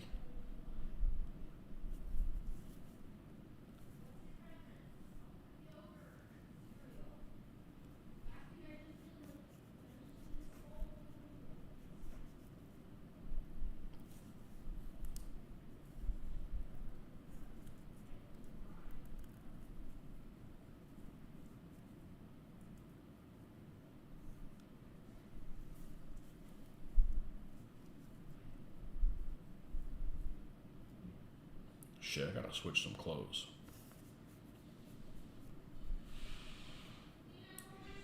Well, I'm gonna take a little bit of an intermission here. When I'm done, glue in this next panther down, and we'll be back. That's this guy right here. Oh, we better hustle. Come on.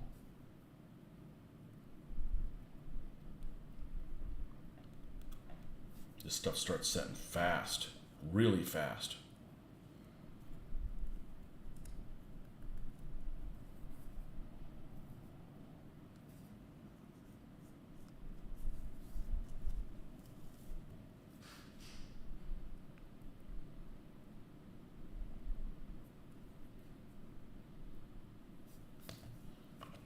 Now, this one doesn't weigh jack at all. So because of that, I'm going to take the turd off, and we're going to find something that weighs a lot of jack.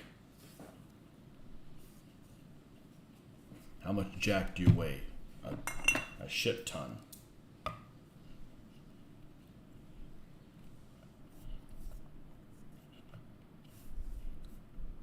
Hold that thing down. All right, so we're going to take a little bit of a break here. I'm going to leave the camera on, and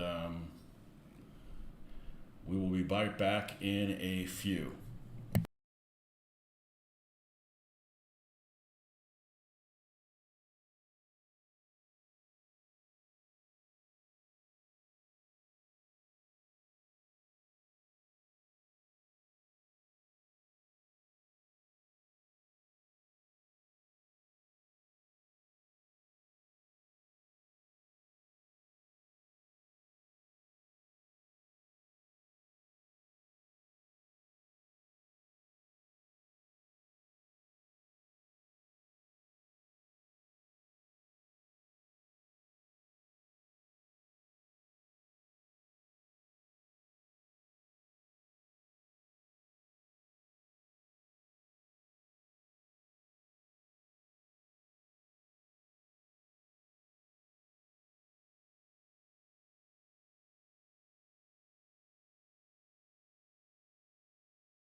Okay. This Speaking of Jack, where's Rick? I don't know. If he was up your ass eating a bowl of grits, you'd know where he was. One of those redneck sayings. Alright, I don't need this. Panzer III Stug tracks gun only. Yeah, I don't need that crap.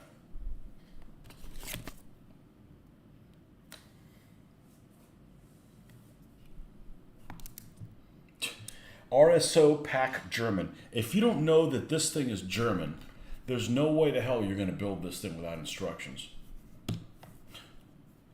It just does not bode well. It does not bode well. There he is. He's just listening to this ridiculous talkathon that we have going on while he's grinding Skyrim or something. I wonder if I'm going to do that whenever I'm grinding Diablo 4. Put somebody's feed on and listen. Well, probably not. I'm probably going to only play that with a wife. Hope they come up with some better characters. Dynasty Warriors 3. I played it. That was the first one I played. Who'd you say your favorite Dynasty Warriors character is?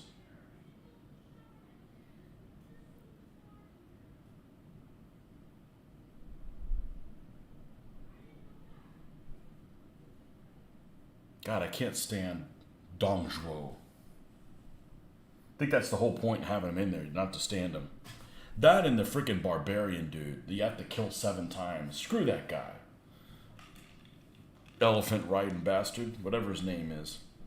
I want to say it's Meng Huo. I could be wrong.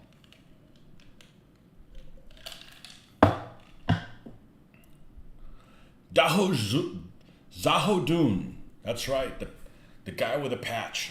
The blue guy with a patch and a big sword. He's pretty cool.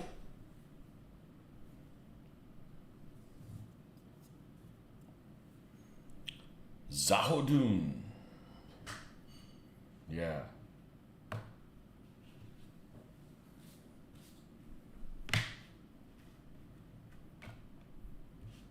How about your favorite advisor? I like Zhuge I like him. Although Sima Yi with his freaking what weapons does he have? Like he's got like fingernail things. Yeah. It's purple. He's the successor to the well, in real life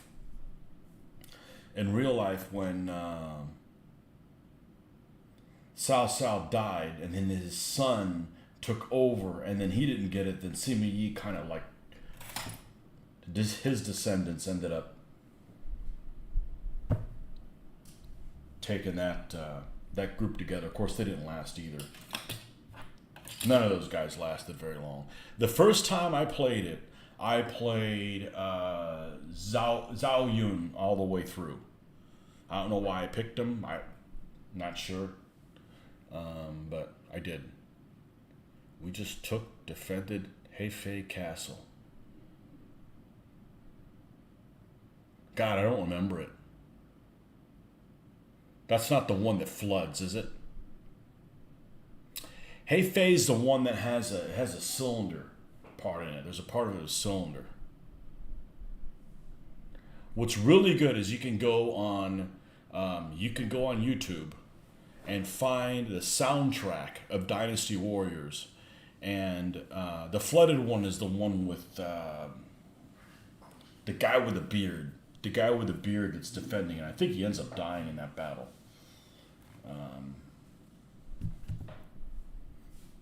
But there's a soundtrack of all of the songs. It's freaking awesome, you know. But I like that kind of music, and without vocals, it's even better.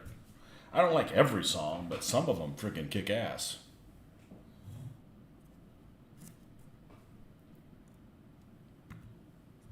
Okay, I think most of these are going to be dry enough where I can get a paintbrush in here and the paintbrush isn't going to get all epoxy-y.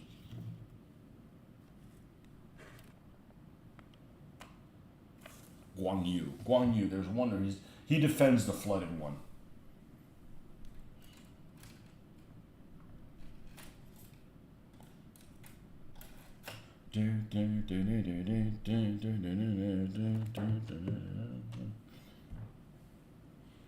I played that for many. Have you ever played the one that's supposedly the open world one? What is it, Dynasty Warriors 9 or something like that? I wanted to play it when it came out, and supposedly it doesn't have really good reviews, but I'm a big fan of that series, so maybe I would like it.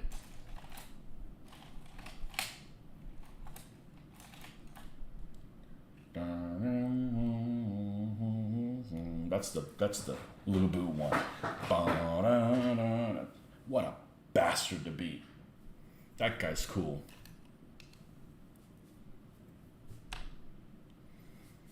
Should do a version on it. You fuck up now. You fight Little Boo. You know.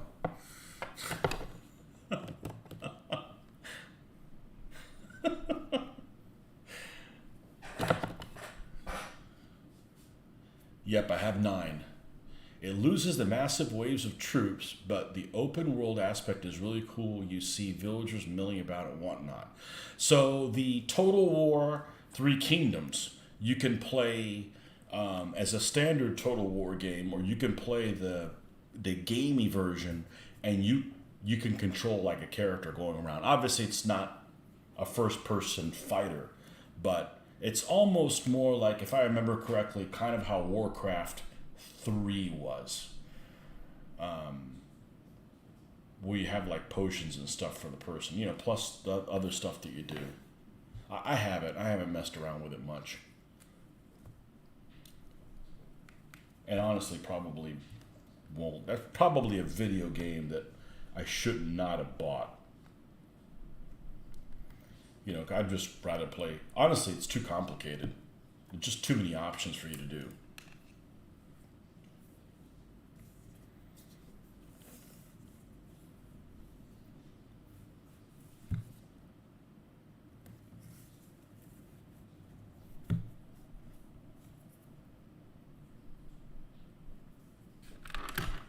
The thing that stinks about that game, though, is that unlike Diablo, when you find weapons, it's kind of shitty the way you find weapons. And I don't know about 9, but in the other ones, it's just kind of like, you know, you got to go when you break the right barrel, and there's a one better weapon, but you don't get to see what it is until the game's over with, or you know, your mission's over with, and then it's like it looks the same, but it's an extra +1 or some nonsense like that.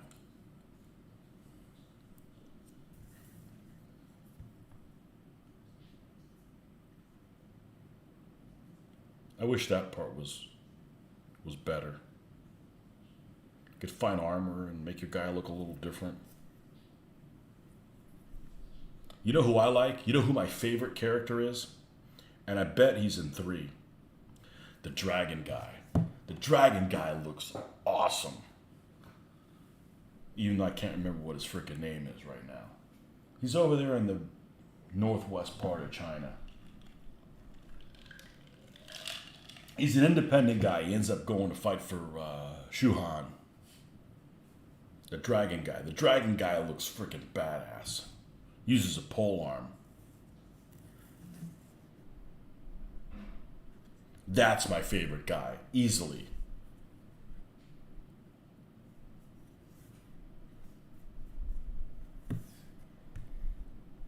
And what else? The Wei girl. I think it's the girlfriend of Cao Cao. The Wei girl, the G girl. She's cute. The flute girl. Kind of look at those draws. Duplicate with different stats, and you can't have them all. You have to choose which one you keep. Yep. Yeah. What is that guy's name? The dragon dude. God, I haven't played it in so long. It's freaking awesome.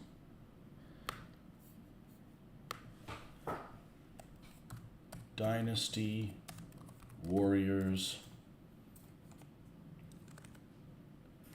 3. You know who really likes that stuff is Sama Tobin. He's a big fan of that Dynasty Warriors. Dynasty Warriors 3 Dragon Guy.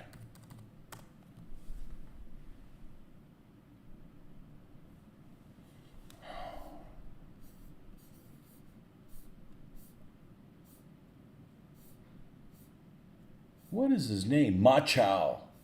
Ma Chao looks freaking awesome.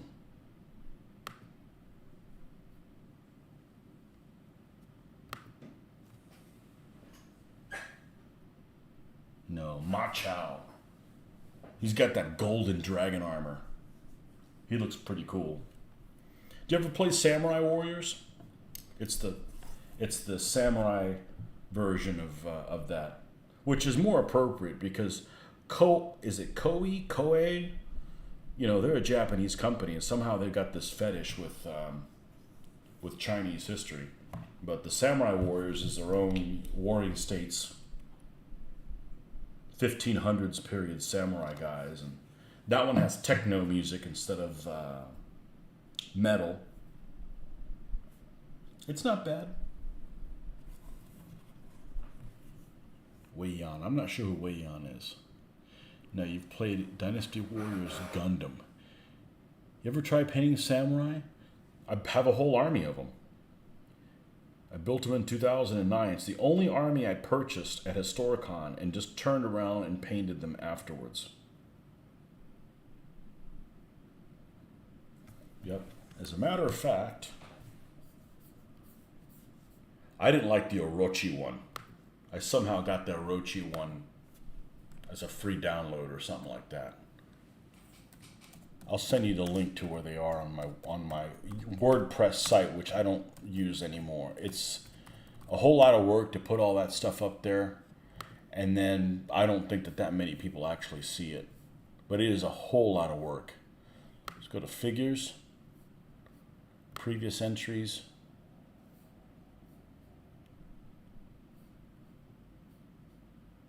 Post-Mongol Samurai. I hate that. They call them post-Mongol Samurai. So if it wasn't for the Mongols, they'd be nobody. Well, you know what I say. F the Mongols. I am not a Mongol lover. Let's see. I don't want to sign in to chat. I shouldn't have to sign in. It's me.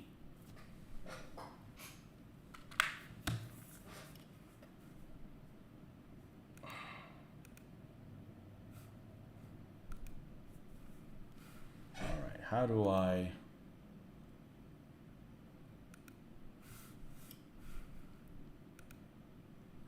Let me go inside YouTube and see if I could do it that way. I've got the link. I just got to do is right click and...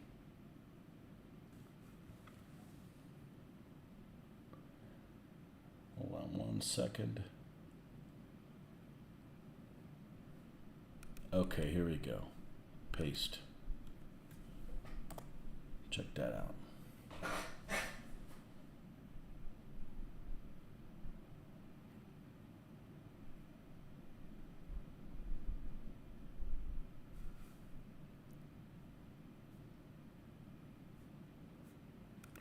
And then I got some mods that I made for Renaissance stuff.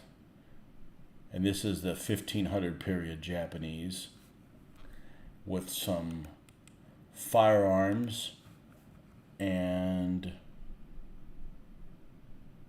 a separate leader, and that is here. I painted them a long time ago. Yeah, those are the figures from Peter Pig, and they're absolutely gorgeous. And the nice thing about Peter Pig is Peter Pig runs small, and they're Japanese, so it kind of makes sense. Makes sense to me anyways.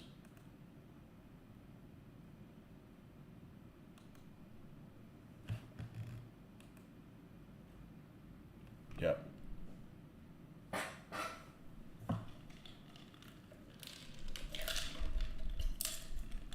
I haven't updated that site in almost 10 years.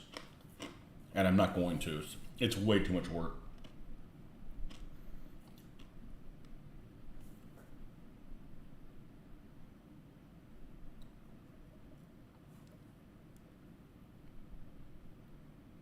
hobby becomes too much work, you just stop doing it. It stops being fun. Especially when you do all that work. Oh no, I haven't seen your figures. Well, Jesus, I posted them everywhere. Links to it. All right, fine, I won't do it. You know, it's not something I really want to do for myself, so.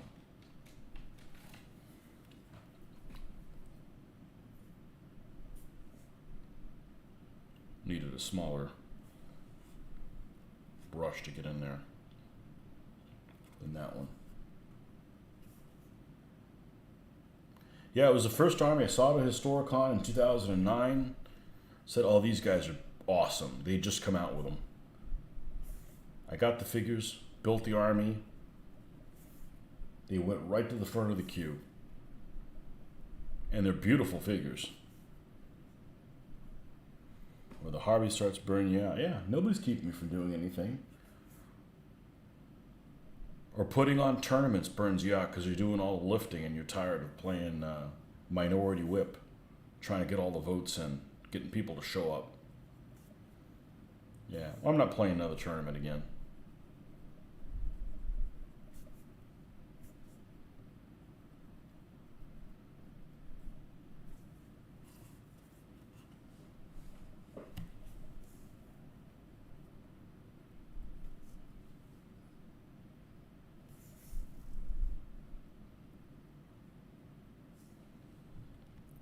Got burned out on trying to promote the hobby, and there just isn't the interest for it.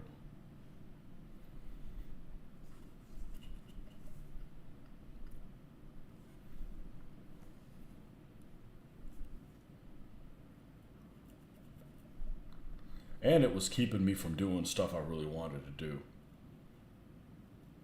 So.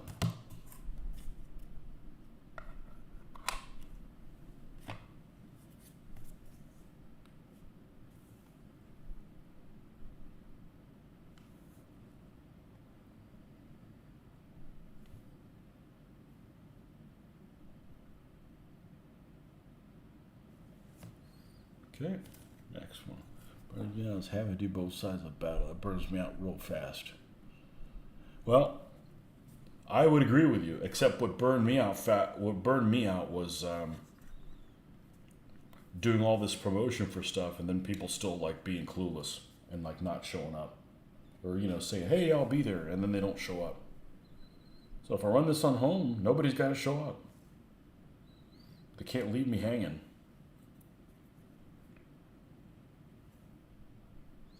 And making awards and stuff. F that.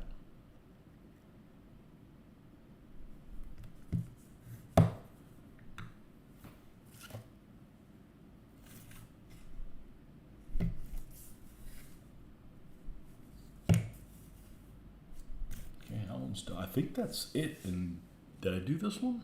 No. Not do this one. So I get the burning out doing both sides stuff. I've been there.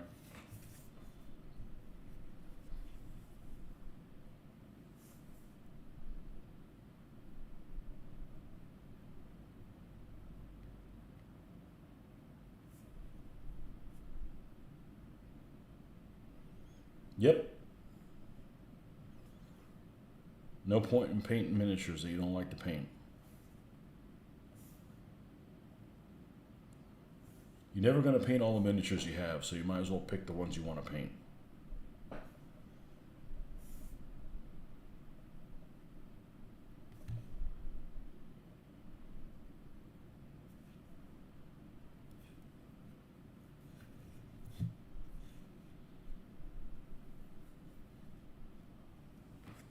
The other thing that burns you out really fast is when other people that aren't doing anything are suggesting you to do stuff when they're not doing a damn thing. Hey, you should do this. Why don't you do it? I'm already doing plenty.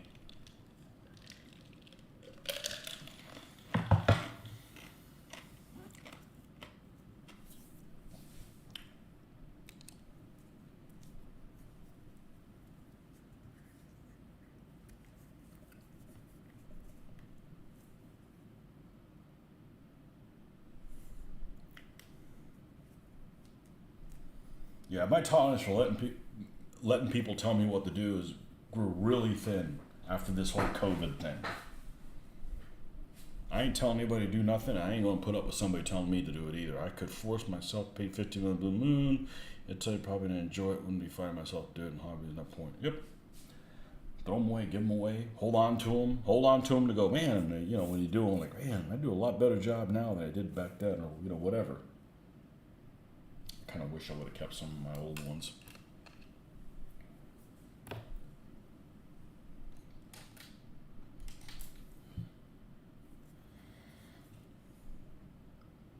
For that particular purpose.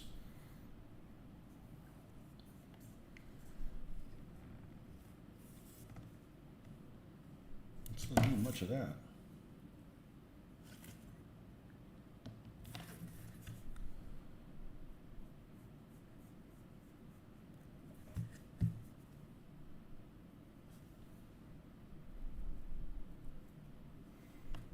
Zero tolerance. That's right. They even fly a kite up their own ass with a short string.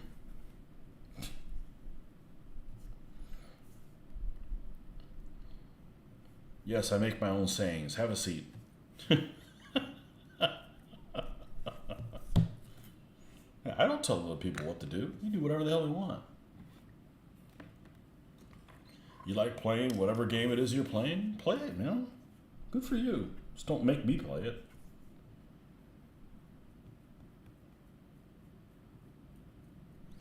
I got this guy at work that's like obsessed with getting me to play golf with him. He doesn't know that it's not going to work. I said, I ain't playing golf with nobody.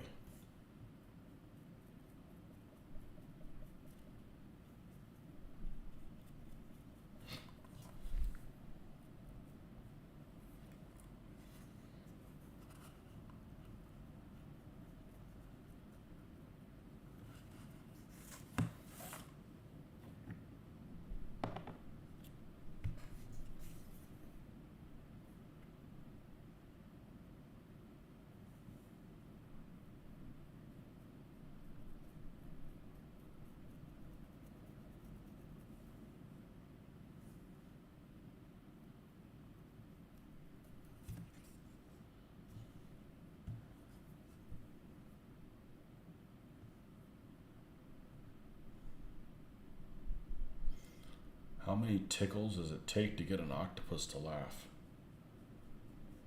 Oh boy. This isn't a joke you learned at the drive-thru, and this is going to be a Kevin joke, is it? Not a joke you'd learn at the drive-thru at Panera, right?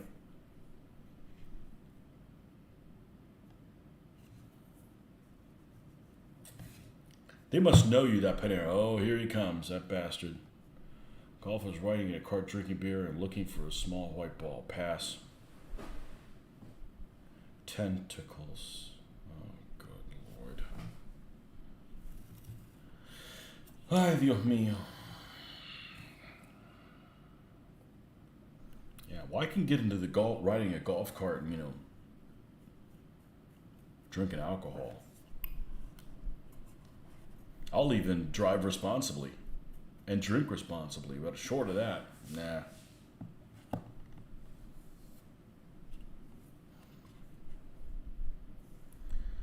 Like somebody said, hey, you want to go to the driving range? I said, I like going to the range, but not that kind of a range.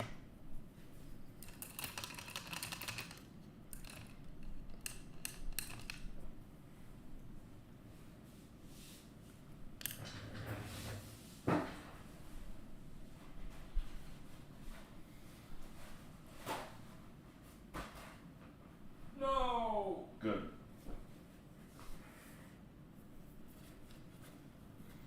Oh, now you made Nordic have to throw up after hearing that joke.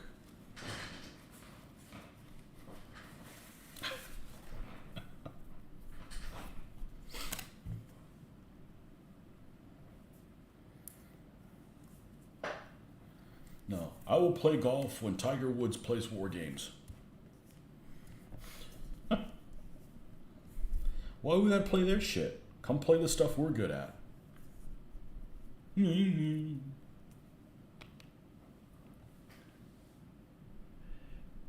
At least there was a punchline. More like it. As long as we're driving 556 lead into some wood. That's right. Well, I'm a 9mm guy, but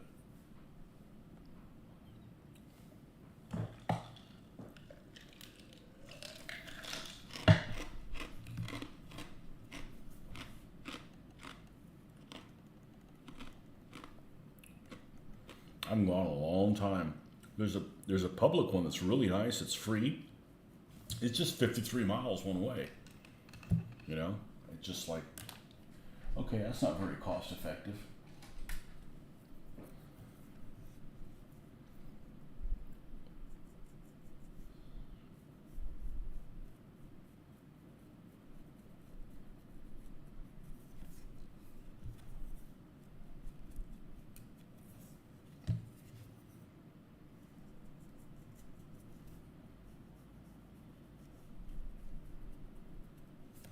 It's the next county over.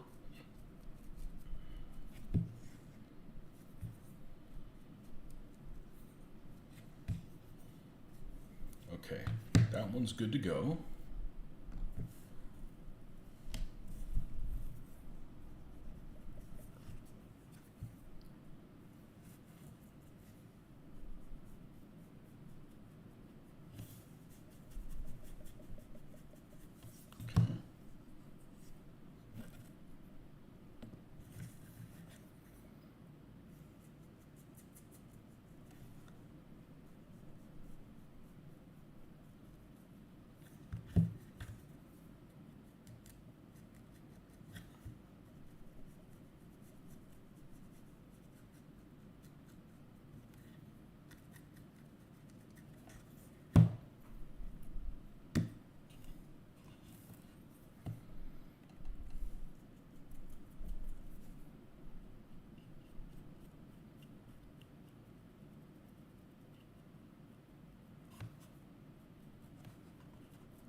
Yeah, I think he was having disconnecting issues every single time he was trying to tell something like that. I'd lose half of his conversation.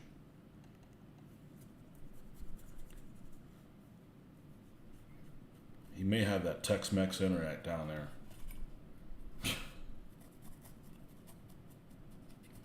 Hey, my internet sucked until a little while ago.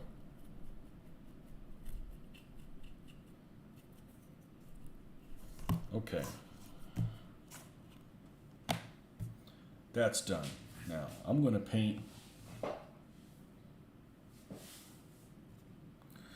I'm not going to put the grass on tonight or the bushes. I'm just going to paint the edges and we're going to stop for the night. Because I want that to look nice and be nice and dry before I fool that. So let's go ahead and get our little helpful helper. That almost seemed like it didn't have a magnet on it. This thing's heavy. Tiny vehicle, heavy as shit.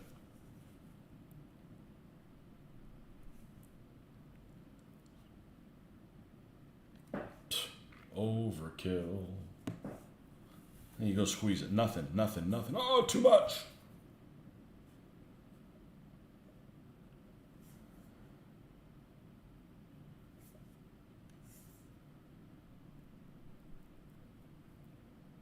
Where is Kevin, by the way?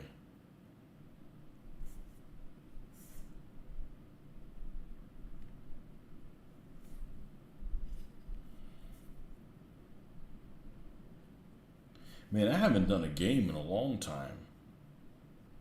I got to do one of those soon, or I'm not going to remember how to play them. Gates of Hell, Ostfront. I got an ongoing Russian campaign is what it is. The Russians are just too easy. You get one of them KVs and it's just like, pfft.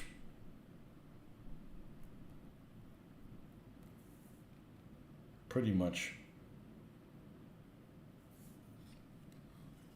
hosing the early war Germans big time, but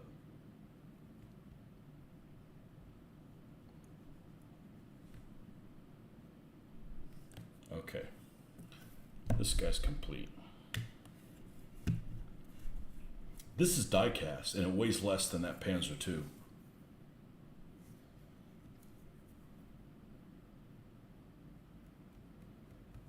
And this is why I don't want to do this until the vehicle's sealed. Because even though I'm not putting a whole lot of wear on it, I am gripping the model. I don't want to scuff it up, create more work for myself.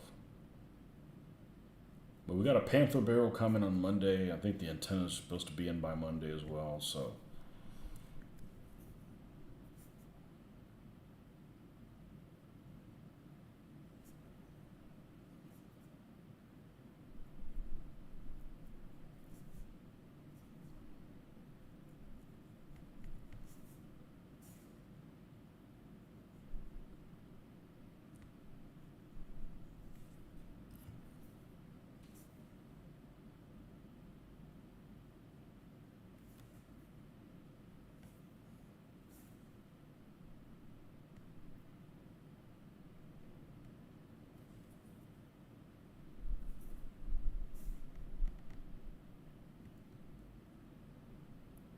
and that one's done.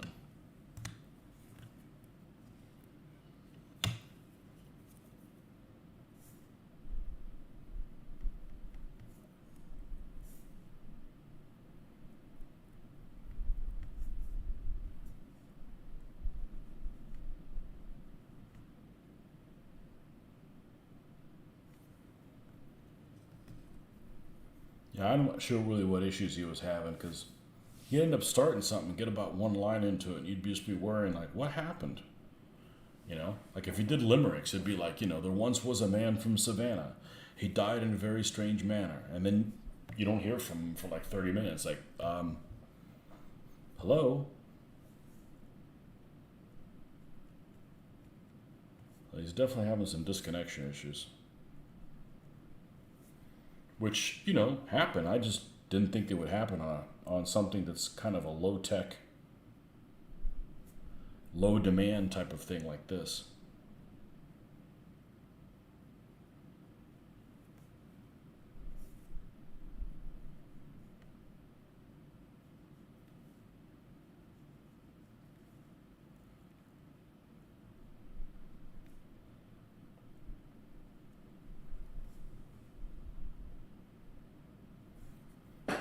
Which I guess it is better to hear the front part of the joke than just hear the end.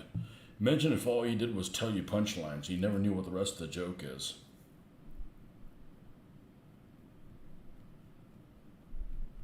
Yeah, he could come on and say, "No, those are my ears." Like, what? What are you talking about?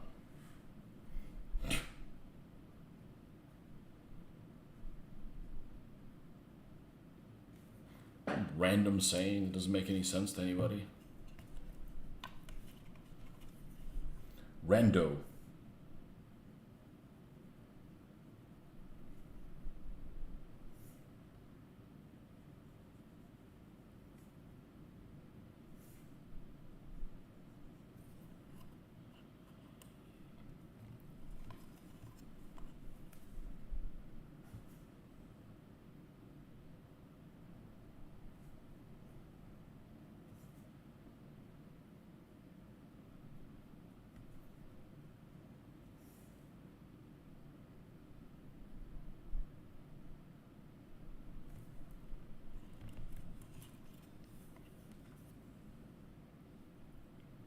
Well, that was a delayed reaction.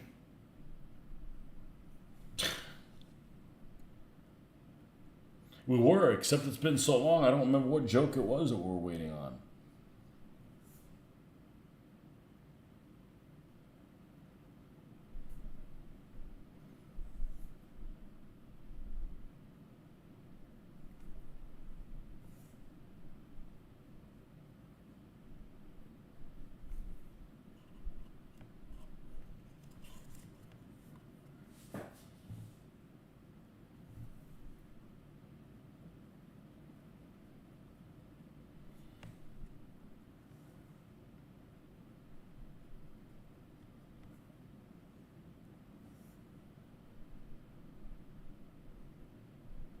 The joke you started in July 2021.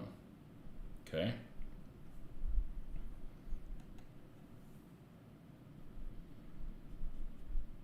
And you still haven't gotten to the punchline?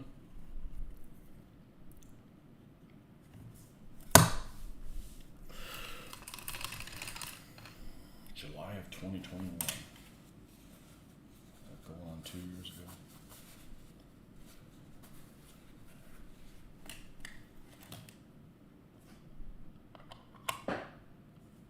All right.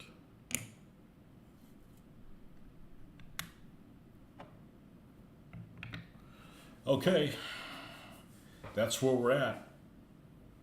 So we're going to be done for the night. At least we made some forward progress, and we just need to put the grasses on these guys.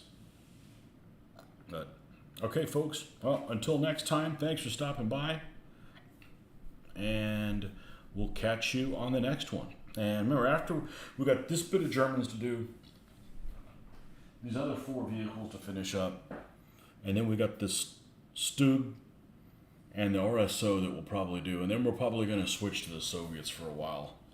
We've got some T-34s that are calling me, especially the 85 millimeter variant. So, see some mixing it up. Okay, folks.